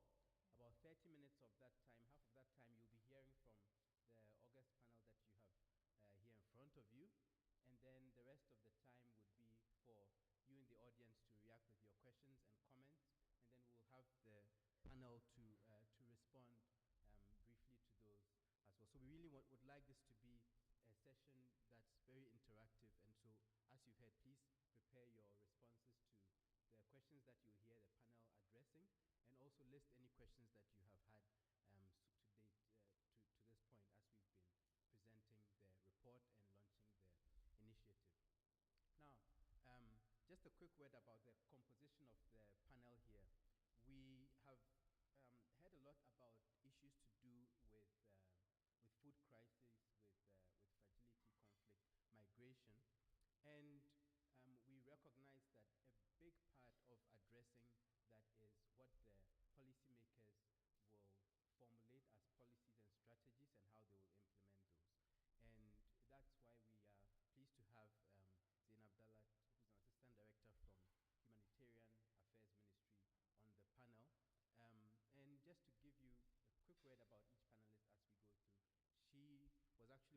Northeast Development Commission, so she has a lot of experience in this area from that geographic part of Nigeria. So we are pleased to have the public sector represented. And then we have, as you heard, a representative from the private sector, Surendra Srivastava, who is the head of fertilizer marketing for Indorama Fertilizer and Chemicals. And you may wonder why we would have, for a topic like this, why we would have someone from the private sector. Well, we heard today about the humanitarian development peace nexus. We recognize we are dealing with crisis issues, but we don't want to be thinking only about crisis. We want to actually think about resilience and a stronger food system, agri-food system. And this, the public sector cannot do this alone, right? We understand that we need the private sector, and so it's very helpful for us. Thank you very much for joining us, Surendra. We appreciate you spending time here with us today. He's worked in this sector on ag inputs, on fertilizer in Nigeria for several years. I'm sure he'll have a lot to share. And before this time, he was working in India, which is a country that is similar in many respects to Nigeria in terms of the challenges, but also the potential. So thanks, Surendra. And then we have from the programming side, from WFP, Serena, who's the head. You've heard from her already, and you can understand why we would have WFP in the room because of their large role in this sector. And then lastly, you know, if I build another Venn diagram here, it would be, we have public sector, private sector, we have the donor programming, but this one would have 4, not 3 circles, and the 4th would be the research and evidence. So we have Kate Ambler here, who's a senior research fellow at IFPRI and also leads the Stabilize work stream that you heard about. All right, so you've met the panel, and I'm going to now pose a question to the panelists to respond to both the report and also their initiative. So the question on the report is this, that what are the most interesting or relevant insights for you on rethinking food crises from the presentation of the report? And this is especially as Nigeria is concerned. So in this panel, we want to, if you think of what we have heard today as a plane that's flying, we've seen the global level, right? And this has been brought down a bit for us to, in the Africa chapter, which Sam presented, we saw a lot of the issues for Africa, the drivers, and some of the solutions which are relevant for Nigeria. And now I want to land it, if you will, towards the end of the day here on Nigeria. So I'd ask our panelists to focus on Nigeria and their responses. So let me start from the far end of the row here with Serena, and then we'll just keep coming down the line. So Serena, over to you, please, to respond to this first question.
presentation is for the Africa, Nigeria itself.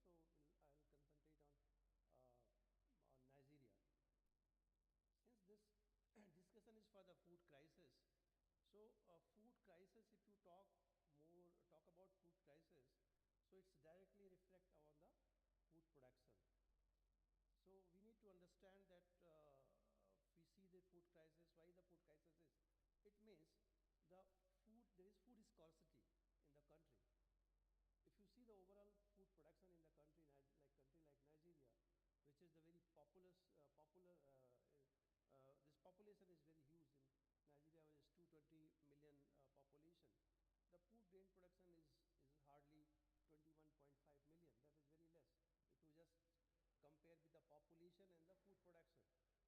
So it means the productivity is very low. If you check all across the Africa, if you compare with the world, the population means per hectare, the capacity of the crop or the productivity of crop is very, very low. So that is one challenge which directly reflects to the food scarcity. So one thing that is very sure that here in Nigeria, per hectare production of the major crops like maize, like rice, like wheat, or any other crops, mainly the cereal crops, is very low. If you compare with the world average, you compare with the good countries like India or American countries like Brazil and all, there's no comparison. So that is one area that is very, very important to look why this food production is low. Because of the food production, the income is very low for farmers, because for the farming community in Nigeria is about more than 95% farmers are very low, the smallholder farmers. They don't have even a 2 hectare of the land. So because of the low productivity, their income is also low. And the availability of the food is also low. If you compare with the whole system, whole agri systems, and there are various reasons. It is not only that because if you see the entire system, starting from availability of the finance is very, I don't think currently there is any subsidy by the government to these poor smallholder farmers. So there is no any subsidy for the agri inputs. There is very low use of the fertilizer. If you check with the fertilizer consumption of Nigeria with the world average, just for example, the world average fertilizer consumption is about 146 kg per hectare. In Nigeria is hardly 25. So you can see the difference. So from where this food will come?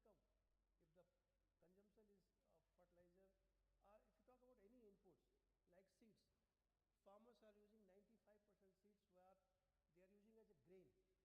So that's why the production is less.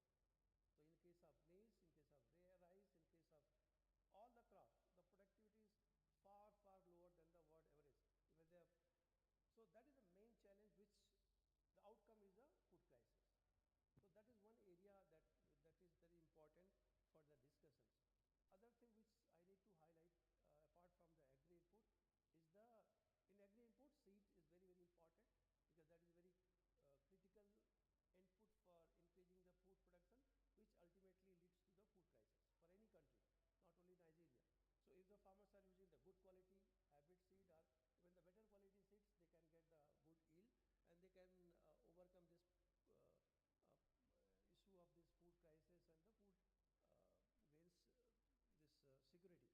The second thing, which the irrigation system in countries, a big country like Nigeria, the irrigation system is very, very poor. Over more than 90% area is totally dependent on the rain. So it means there is only one agriculture, means there is wet season agriculture. Farmers don't have the assured irrigation system. So that's also contribute in the overall food crisis, overall less food production. So irrigation system is also another area that private sector, public sectors, government need to work and collaborate to work on this area. Other thing which I need to highlight here, which ultimately leads to the food crisis, is the mechanization. See, more than 90% farmers are using their, even more than that. Even I don't know that whether even the 100 tractors are available in Nigeria for the cultivation. So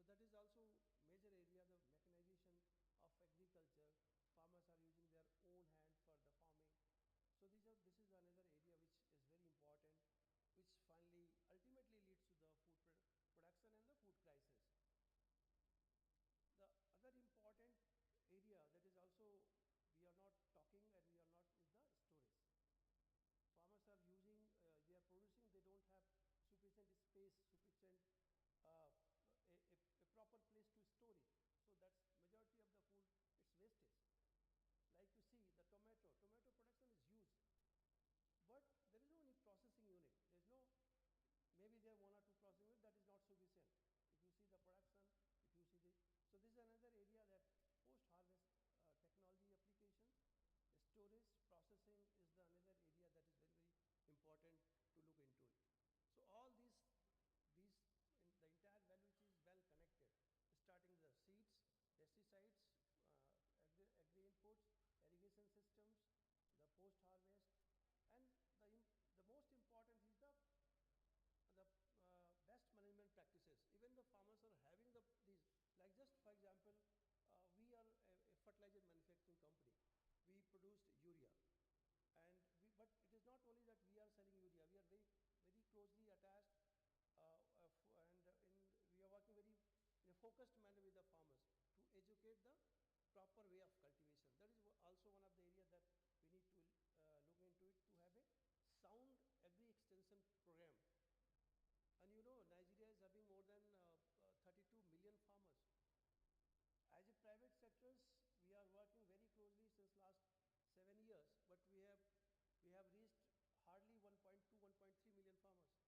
So there is huge gap between how we can educate the farmers so that they can do their agriculture in a proper way. So there are so many challenges. Ultimately, these challenges lead to the less food production and finally the food crisis.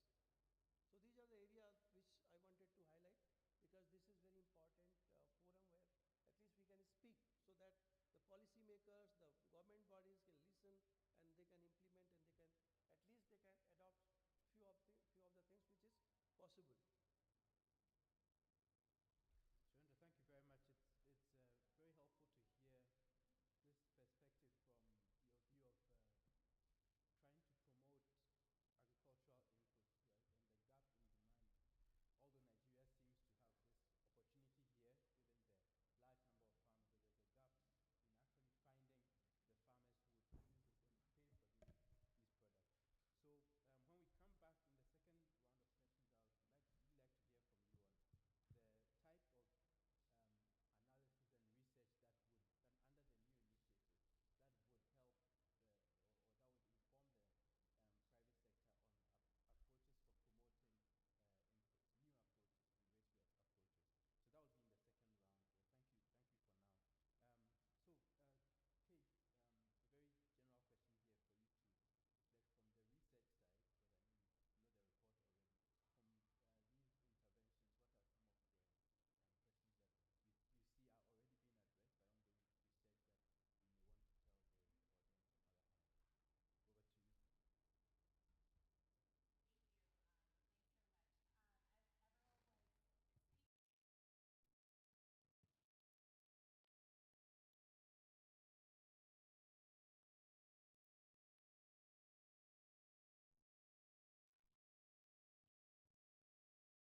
the food production.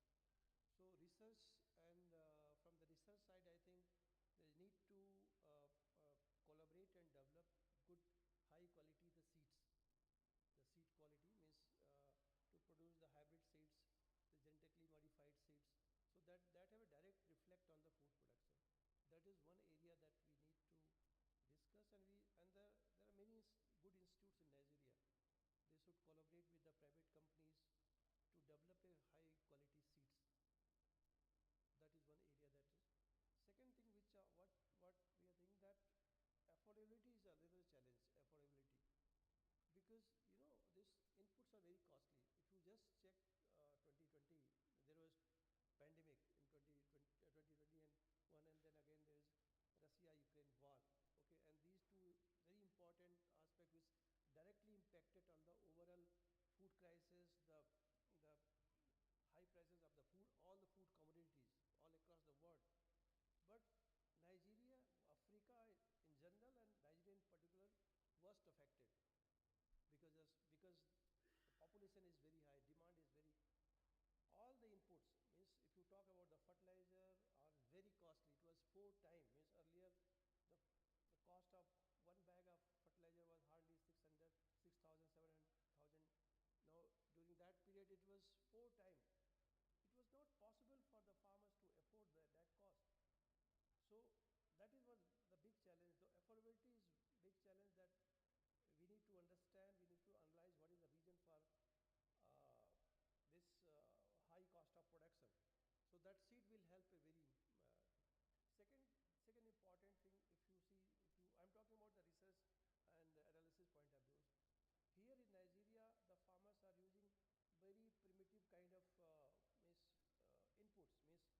Like just for example, if you talk about the fertilizer, whatever the fertilizer we are using or the farmers are using, most of the fertilizers got wastage because of losses.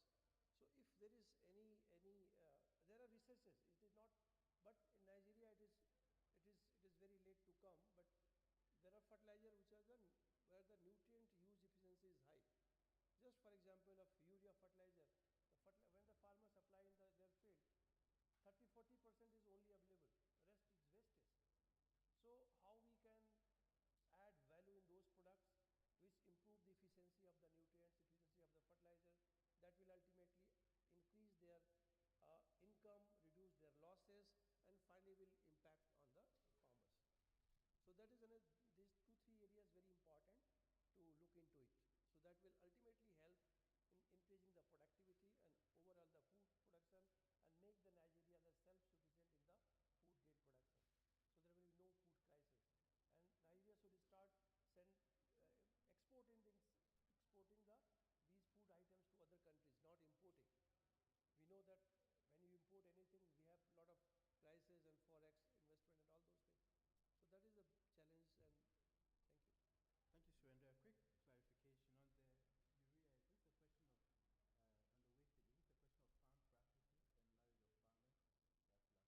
Okay, thank you. So, Kate, I want to ask you to repeat the entire presentation of the new initiative, but I wonder if you want to highlight a couple of areas here that have come up here and how they're focused on this point.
appreciate. Introductions, please first. Please introduce yourself. And Oh, all right. Thank you. Sorry. Oni Timothy is my name. I'm from Nigeria Institute of Social and Economic Research, Ibadan, representing the Director General of my institute. My contribution is not really a question, it's just to add my own comments to what we have learned today.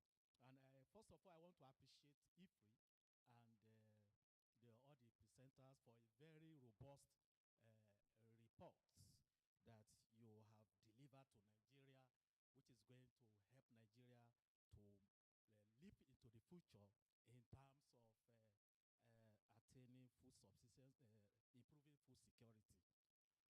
My comment is beyond these reports, because most of the times we have reports from research work, and at the end of the day, we will not be able to really use the outcome of this report. So I want us to come up with an action agenda, which this report will lead us to. Implementable actionable agenda for Nigerian governments, MDAs, private sectors, that they will be able to implement and will be able to respond and be able to bring about policy reforms and institutional changes that will move Nigeria to leap into the future in terms of food security. Because my own desire for Nigeria is that Nigeria should move from this crisis level to a level of food sovereignty. Food sovereignty, which is the ability of a country to feed himself. So, and this is the desire, the long-term goal for me as a citizen of Nigeria. So I want this report to lead to actionable agenda, which we propel and make the Nigerian government's policy implementers to really implement the outcome of this research work. And if this is done, at least it will move Nigeria forward. Thank you very much. Great, thank you. I think we had Aisha's hand up, yes? I'll just sit down if you don't mind. My name is Aisha Chudigil from the Ministry of Humanitarian Affairs, Disaster Management and Social Development. I also work on the National Homegrown School Feeding Program as part of the National Social Investment Programs. So I just would like to make a comment and a question if I have time. The comment will be also riding on what my director has said. As far as the ministry is concerned, a lot of innovative and interesting work is being done, even within the disaster management, disaster mitigation space. For instance, a lot of the focus is shifting towards early warning systems, how we can actually start developing national early warning systems that can also trickle down to actors, partners, implementers, even at the state or at a subnational level, just as Serene was talking about. So right now, there's a focus on risk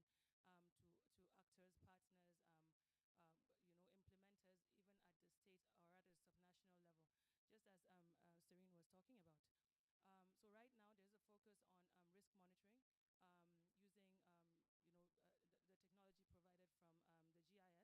not just the flood. We have epidemics on the horizon. We have also conflicts brewing from different areas.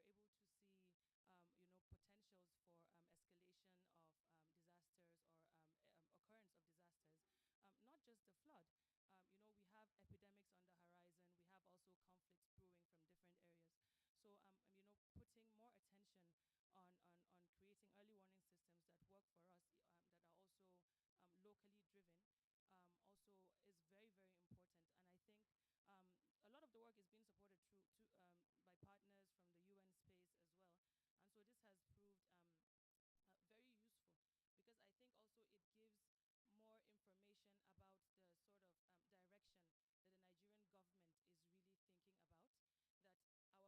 experience-based.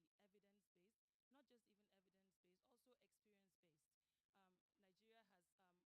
has, lived through, or the country has emerged from crisis since 2012, with the conflict in the northeast that has become a protracted crisis right now.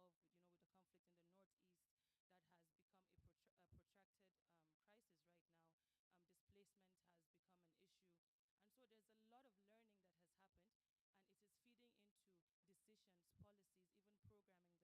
programs and programming that is happening now, which I think is very, very interesting. My second question, or rather my question now, is also contained within a comment. I think also I'm so happy that we have an opportunity to also interact with private sector players within the agricultural food sort of security space. My question will be, how serious are we on discussing what private sector and specifically big business can actually do to create or allow space for smallholder farmers, smallholder participants to really, really participate? Not just token participation, real visibility. You know, we're talking about they don't have input, this and that, but so much work and so much effort is being done to create the right policies, the right environment for some of these participants to work. But I also wonder if we're having that same conversation from the private sector space, because there is a competition. And if you want smallholder farmers to actually participate, they must be able to compete. And so I think we also have to have that conversation. And I think also IFRI is here talking about or trying to, drive this NATIP, that's I think the Agricultural Transformation and Innovation sort of platform. And I think it's a good driver for how funding can also be accessed or accessed and also provided to some of these players that really, really need this sort of boost. So I think we've been talking a lot over the years about, how the main sort of food production force is also still using hoes and cutlasses. But maybe also the conversation needs to, talk about how we can actually improve the whole agricultural value chain, because it doesn't really stop where people are going to farms and planting and, just, harvesting food. There's the whole post-harvest round up. Yes, just 1 minute. There's a whole post-harvest sort of component that we're also not necessarily hearing about, and it is heavily private sector driven. So I think these conversations really, really need to start happening, and I'm very... Thank you very much, too. How about on this side of the room? I think we have Mohammed's hand up, and then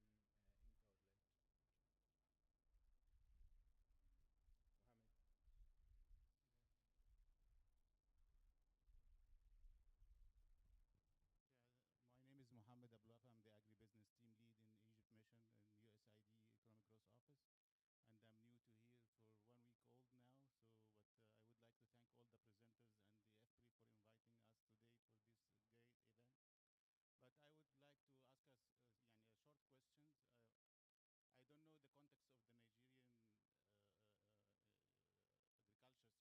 would like to ask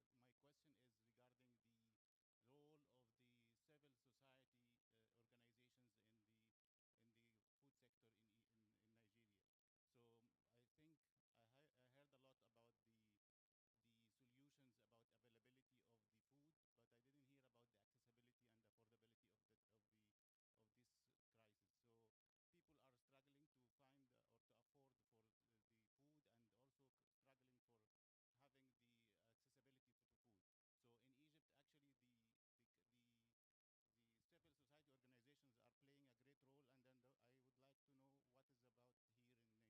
short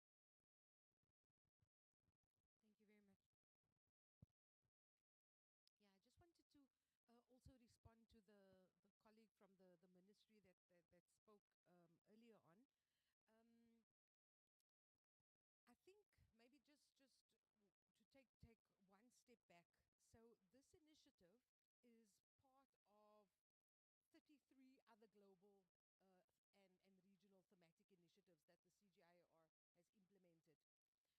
So people are struggling to find or to afford for the food, and also struggling for having the accessibility for food. So in Egypt, actually, the civil society organizations are playing a great role, and then I would like to know what is about here in Nigeria. Thank you. Thank you. Thank you very much. Yeah, I just wanted to also respond to the colleague from the ministry that spoke earlier on. I think maybe just to take one step back. So this initiative is part of 33 other global and regional thematic initiatives that the CGIAR has implemented. They cover many topics from development and scaling of drought-tolerant seed varieties, market linkages, water, energy, food nexus innovations. I mean, there's so many of them. And so, yeah, I think, I don't know whether or not there was a one CG consultation year in Nigeria where all of those initiatives were presented. I think it would be good also to share with the colleagues which ones are being implemented in Nigeria, and how it also then relates with your work. So I just wanted to make that mention. But then the other one is on this initiative. This is the first time CGIAR initiative on fragility, conflict, and migration at this scale. So for us, it's quite a new thing, at the global scale. And what I think would be really helpful for us certainly is like the suggestion that you had on early warning systems. One of our work streams is actually focusing on developing multi-hazard systems, early warning systems. If perhaps we do a bilateral with you just to share in more detail what these different activities are, and then you can see how they fit in or not, or give us also guidance. Because I think the road to impact is through a partner such as yourself that would allow our research to really have a uptake and adoption at the end of the day. So that I would really encourage. Maybe we can chat after this just to make those linkages. Thank you, Inga. We are getting to the point where we will switch and take this discussion into further discussion after lunch. So I'd like to give the panel at this point an opportunity if they would like to respond to any of these comments and questions. But there was a hand up. Maybe that'll be our last question. Yep. Someone please take the mic here. So we can take one last question and then we'll come to the panel for responses. Thank you very Sorry, much. sir. Yeah. Professor Abba Gambo is my name. I'm with the Nigerian Governors Forum. I bring felicitations to you from the Nigerian Governors Forum. Sorry, our flight was delayed, so I'm just rushing from Maiduguri direct to this place. Now, we want to commend this particular organization for the holistic and very practical ways of solving the food crisis, most especially in Nigeria and sub-Saharan Africa. From the place I come from, Borno State, is still not yet Uhuru. I've been working with the farmers for the last 1 week. Yesterday, I was on a farmer's field. We did a recap, and I just want to share a little bit of what is happening in there presently as of yesterday, so that all of us will have a better view on how we can mitigate the food crisis that is facing this country. First and foremost, about land clearing. Last year, a tractor that's been hired to clear a land was for 7,000 per hour. 7,000 per hour. This year, the same tractor is 30,000 naira per hour because of the cost of diesel. One. Then secondly, the seeds. I'm happy the Agricultural Research Council are here. Dr. Makinde is here. Agra is here. But then I've not seen anybody from the Seed Council. Dr. Ojo, you did not call Dr. Ojo. Now we have the hybrid seeds, but in the whole of the north, particularly in the northeastern part of the country, we don't have hybrid seeds. Farmers choose the best crops, the best stocks, and then they keep them as seeds for next year. What you've already planted is not seed. What you've already planted is food. But then because of the lack of availability of high quality hybrid seeds, they don't have access to, so they now have to borrow from neighbors, in-laws, etc. We know the traditional setting. And then another thing that I've noticed is that they have to store them. And the storage method is very, very disastrous. You know, the battery cells, they break it. The black carbon inside, they mix it, and then they keep it. That keeps away pests. And then they plant now with the carbonated ingredient from the cells, which is another very serious issue. Now coming further, fertilizer. Last year, a bag of fertilizer, NPK particularly, 15, was going for 9,000 naira. Today, the same bag of NPK yesterday was going for 40,000 naira. 40. And finally, the aging population. Most of the youths, the gentle cameraman here, energetic, he has left his farm. Look at this young man. Look at that other man. All of us are in Abuja, Abuja best. The average age, after a survey conducted by the Nigerian Governors Forum, the average age of Nigerian farmers is 63. Average 63. All the energetic youths are nowhere to be found. And then my sister talked about the postulations, NIMEX. They give the postulations every year, but then in most cases, they don't even leave Abuja. Really, they don't even leave Abuja. They give the forecast, flooding, etc. The subnationals do not even know. So they do a conference in Abuja and then they leave it.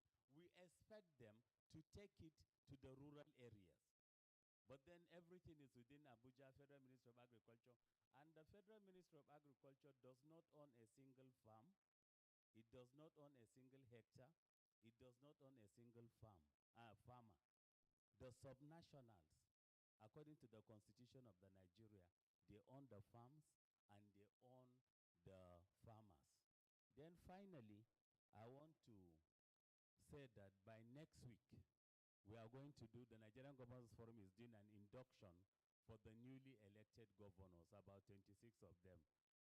Mr. Ede and Mr. Dr. Makinde, I must make sure you're on the invitation list so that you talk to them before they get sworn in. You know, before they get sworn in, they are a little bit softer and humble, with due apologies. But the moment they are sworn in, getting to see them, it's a very difficult thing. And the moment they get sworn in, they become our bosses. We have 36 bosses. And you know how to talk to your boss. So that's why during the induction, I really want you to come. And if possible, we create some space for you. Can we tell them what are the basics? What needs to be done? Majority of the people are farmers. They know their states. Every state has a comparative advantage. Can they lean into that and then to make sure that the lives of their people are better? Thank you very much.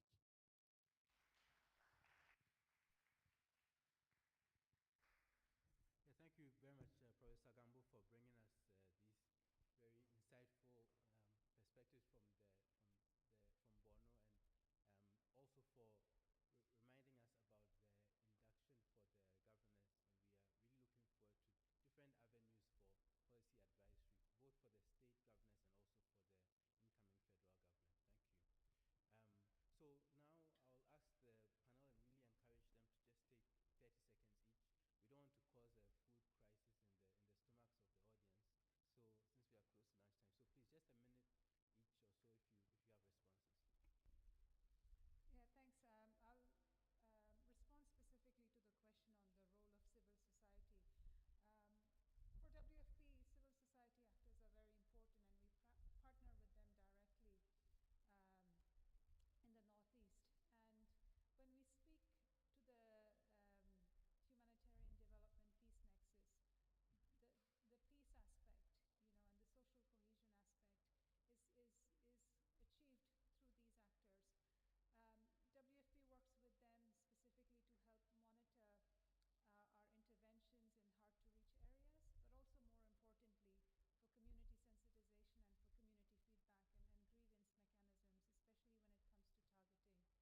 means fertilizer, because we produce fertilizer.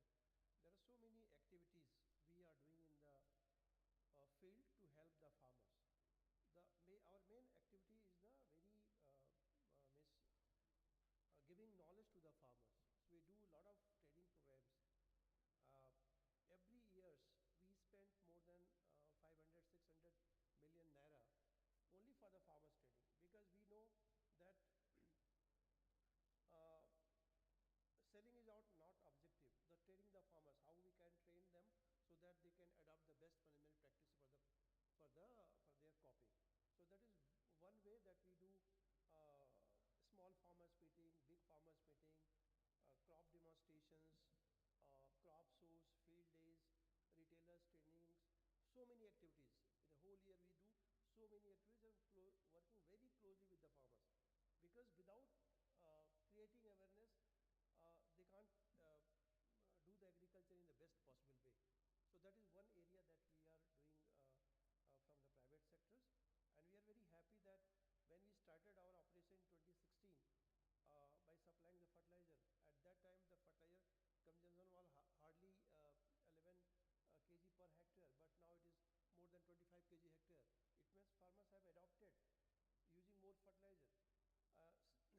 Second thing, that besides training and development programs, we are also involved in so many CSR activities. Like during the COVID periods, we distributed 50,000 food kits to the poor farmers in all across the Nigeria in the selected pockets.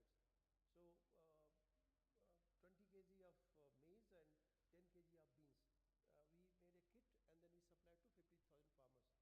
And also we give lot of gifts, like just for example, to empower to just support the girls' education in the country. We are giving the notebooks. Means last year, I remember last year we distributed 500,000 notebooks.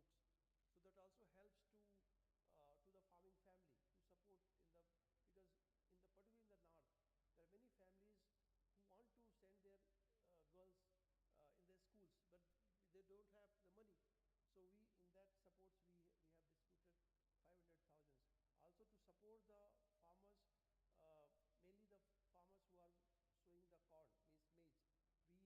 We distributed the planter, corn planter. That is a small, simple equipment through which they can plant the seed inside in the proper way. So there are so many gifts, there are so many activities. Yeah, we are not distributing directly the any subsidy or any money directly, the cash transfers to the farmers, but in different way. And you know, for any person, if you give directly money, I don't know in which area they are going to use it. But if you educate them, if you train them, they can use those training in their farmings and can improve their life in a better way. So from the private sector, we are doing a lot of things to improve their socio-economic status of the farmers. So that will ultimately help to build the nation in food secure in a prosperous way. Uh, Thank you so much. I just want to circle back very briefly to the very first question we had, or comment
were mentioned. We hope that this discussion will be carried further as the FCM initiative begins to be implemented in Nigeria here. As we gradually wind down, I invite the Adbasi Archibald.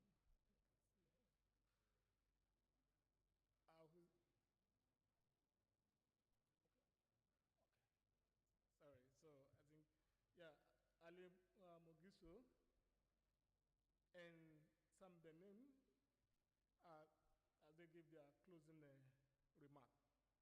Alan, please.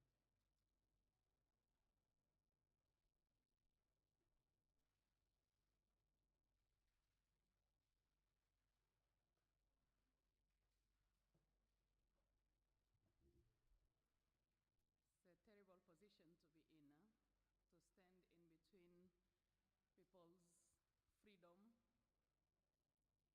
of movement or lunch for some, and many, many serious businesses. So I think I'm going to use this privilege. Before I express my gratitude, I just want to do a quick check-in in the room. We've spent quite a good amount of our lifetime here. A couple of hours. If we translate that into money, we calculate that by 60 minutes, and then 60 seconds would be quite rich. But that's not what we're going to do now, because it was a great learning process for all of us. Now, let me see how many tables do we have. I just want to pass the mic to each of the table to tell us what it means to really rethink the global food crisis. And what does it mean in the context of today's world?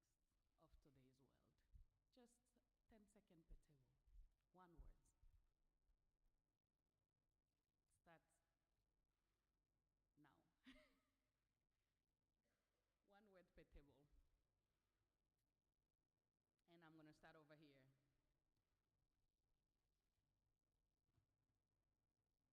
Rethinking the food crisis. I'm not talking about the responses. What does it mean? Innovation, thank you.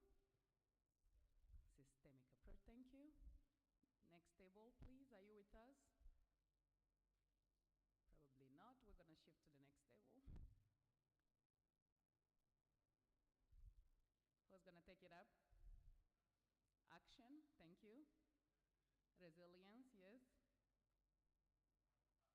Multifaceted.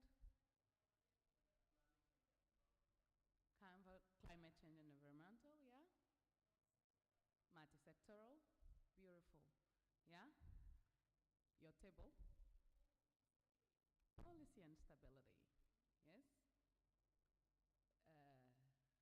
The back colleagues are just pretending like they've not heard me, but I'm very loud. I know you've been hearing me. Please, yeah. Challenges, yes. Effective policy implementation, yes. And, yes, please. Sorry? Okay, solvable. I love that. Yeah, last table. Sustainable food production. Now, with all those keywords, I think I don't have to make any final and closing remarks, because the action points have been fully taken into consideration. And I think what we need to do is the clustering of 4 key main points that will take this discussion further with all these brilliant, innovative minds and contributions that have been put forth in those keywords.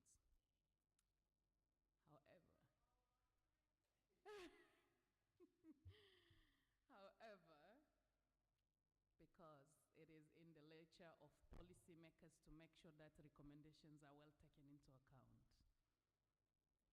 I think this morning, or from this morning, we have taken a very deep look into what it means to do policy what it means to stabilize policy, what it means to bridge policy, and eventually what it means to communicate policy in a world crisis.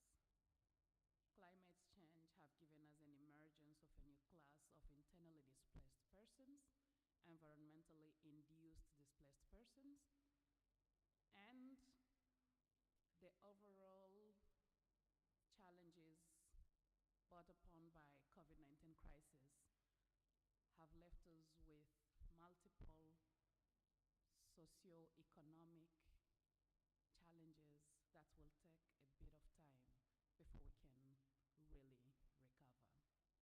However, all of this is solvable, if I may borrow from the wisdom of the American colleagues. And because it is solvable, it is my hope that through the great partnerships so far created and the new one emerging, we would be able to understand and play a significant role, not only into policy, but implementation of those policy and ensuring that the enforcement does not limit to a certain political class or group of people. The unit I heard before I came to become country convener for CIGI is called Youth in Agribusiness, and was created to address the issues of unemployment through agriculture. And last year alone, we were able to see 20,000 jobs created in Nigeria alone.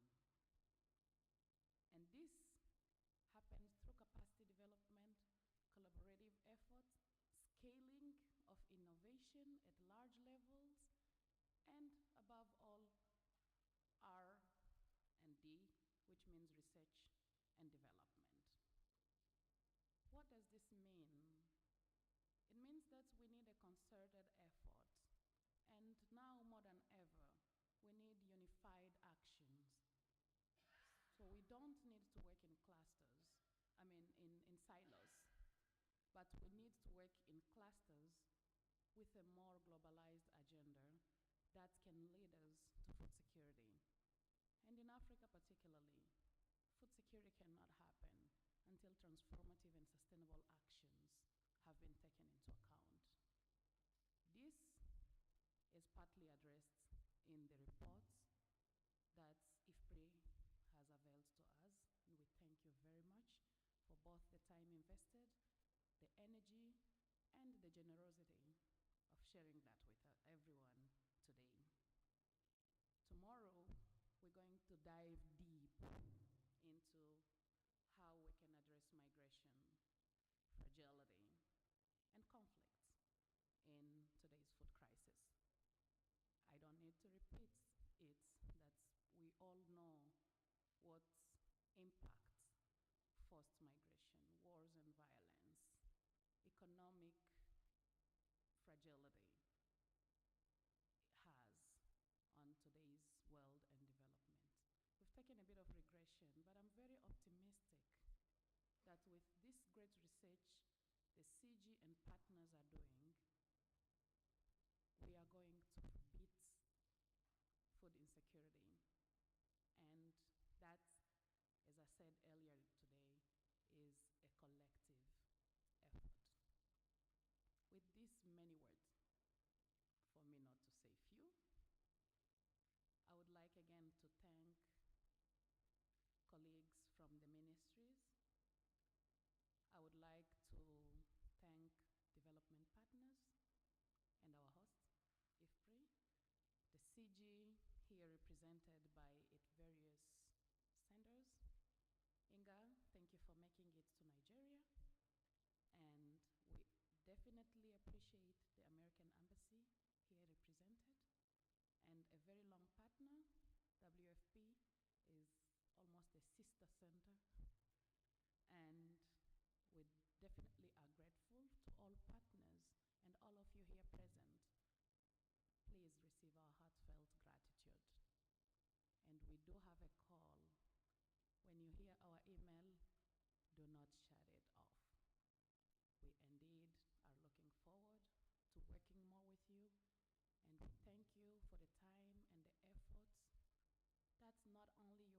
thing in today's challenge of addressing food crisis across the globe, but particularly in being proactive and innovative about food system transformation in Africa. Thank you very much and have a wonderful afternoon.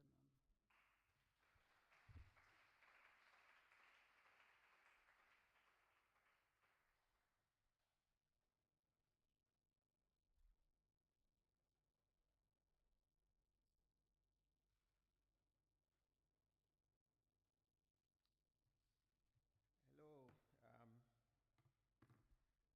So, just a couple of things. First of all, I think it's been just a little over 2 hours, and usually this is about the amount of time we do the food policy discussions on, but adding the launch of the Fragility Conflict Initiative has been even better. So, I mean, we all are aware or knowledgeable of the food crisis at various levels, right? Global, regional, national, local level. We've been discussing it. So we all know what it is, the impacts, whether it's agriculture, whether it's environment, education, because all of the sectors are dealing with the crisis in their own way. We also know it's not up to one agency or partner, be it public, private, civil society, because they also see it in different perspectives, so they are all working together. And the drivers are also various, right? Whether it's conflict, weather, diseases, economic shocks, and also some economic mismanagement. So we know that basically what we are dealing with is multifaceted. So we need each to all of the above to be working together. And we talked about the HDP Nexus approach, which it offers a promising means to help us solve what is happening in the short to medium term, and including having interventions that are important and especially responsive to gender, to reducing the disproportional impacts on women and girls, persons with disability, and also other vulnerable populations and persons. But the long term, we've seen that we need to repurpose efforts, whether it's public support, whether it is what the private sector is doing, basically because we know that this is multifaceted. So we need to repurpose what we're doing, but working with others to figure it out and to understand more of what the other person, other agency, or what the other issues that we are not dealing with but others are doing. We need to understand better of that so that we can work together effectively. But it is clear that continuing policies that favor certain exports, agricultural exports, food exports, whose prices are falling, over food imports whose prices are rising, it's really not sustainable. And it will just make the situation worse. So repurposing is really important. And we need to invest in food systems. Food systems is not just agriculture, it's environment, it is education, it is health, all people along the value chain. It is women, it is men, it is children, people with disability. So we really need to invest in food systems. And we heard about some of the challenges, which really is about governance institutions, right? So we need those. We need those. We need these system-wide enabling conditions to make all the things that we are talking about work. Adequate policies and regulations, high-quality infrastructure. Infrastructure is not just roads, it's a whole lot of things in education, health, post-harvest, And I did mention functional community networks, because a lot of food crisis, disasters, a lot of communities come together to deal with it, and sometimes though those don't show up a lot in our analytics in terms of research. So we really, to be able to get those functioning well, we need to also work on those, understand them better, and we also need reliable safety nets. One of our colleagues did mention about having an actionable agenda from here on how to bring the recommendations to work, right? I think that is an awesome suggestion, and I think in our discussions on how we are talking about people working, different agencies, institutions working together, is part of that, because we recognize that each of us cannot do it alone. So we need to take that up seriously and work with our various partners to be able to do that. So this is what I have to share, and like Elaine, I also want to thank you all for this 2 and a little bit over hours of discussing the issues, and to thank our partners in government, donors, USAID, our working partners in research, and all of you for being with us, and for us also working with you. So thank you all. Have a good lunch, and rest of the day, travels back safely. Thank you.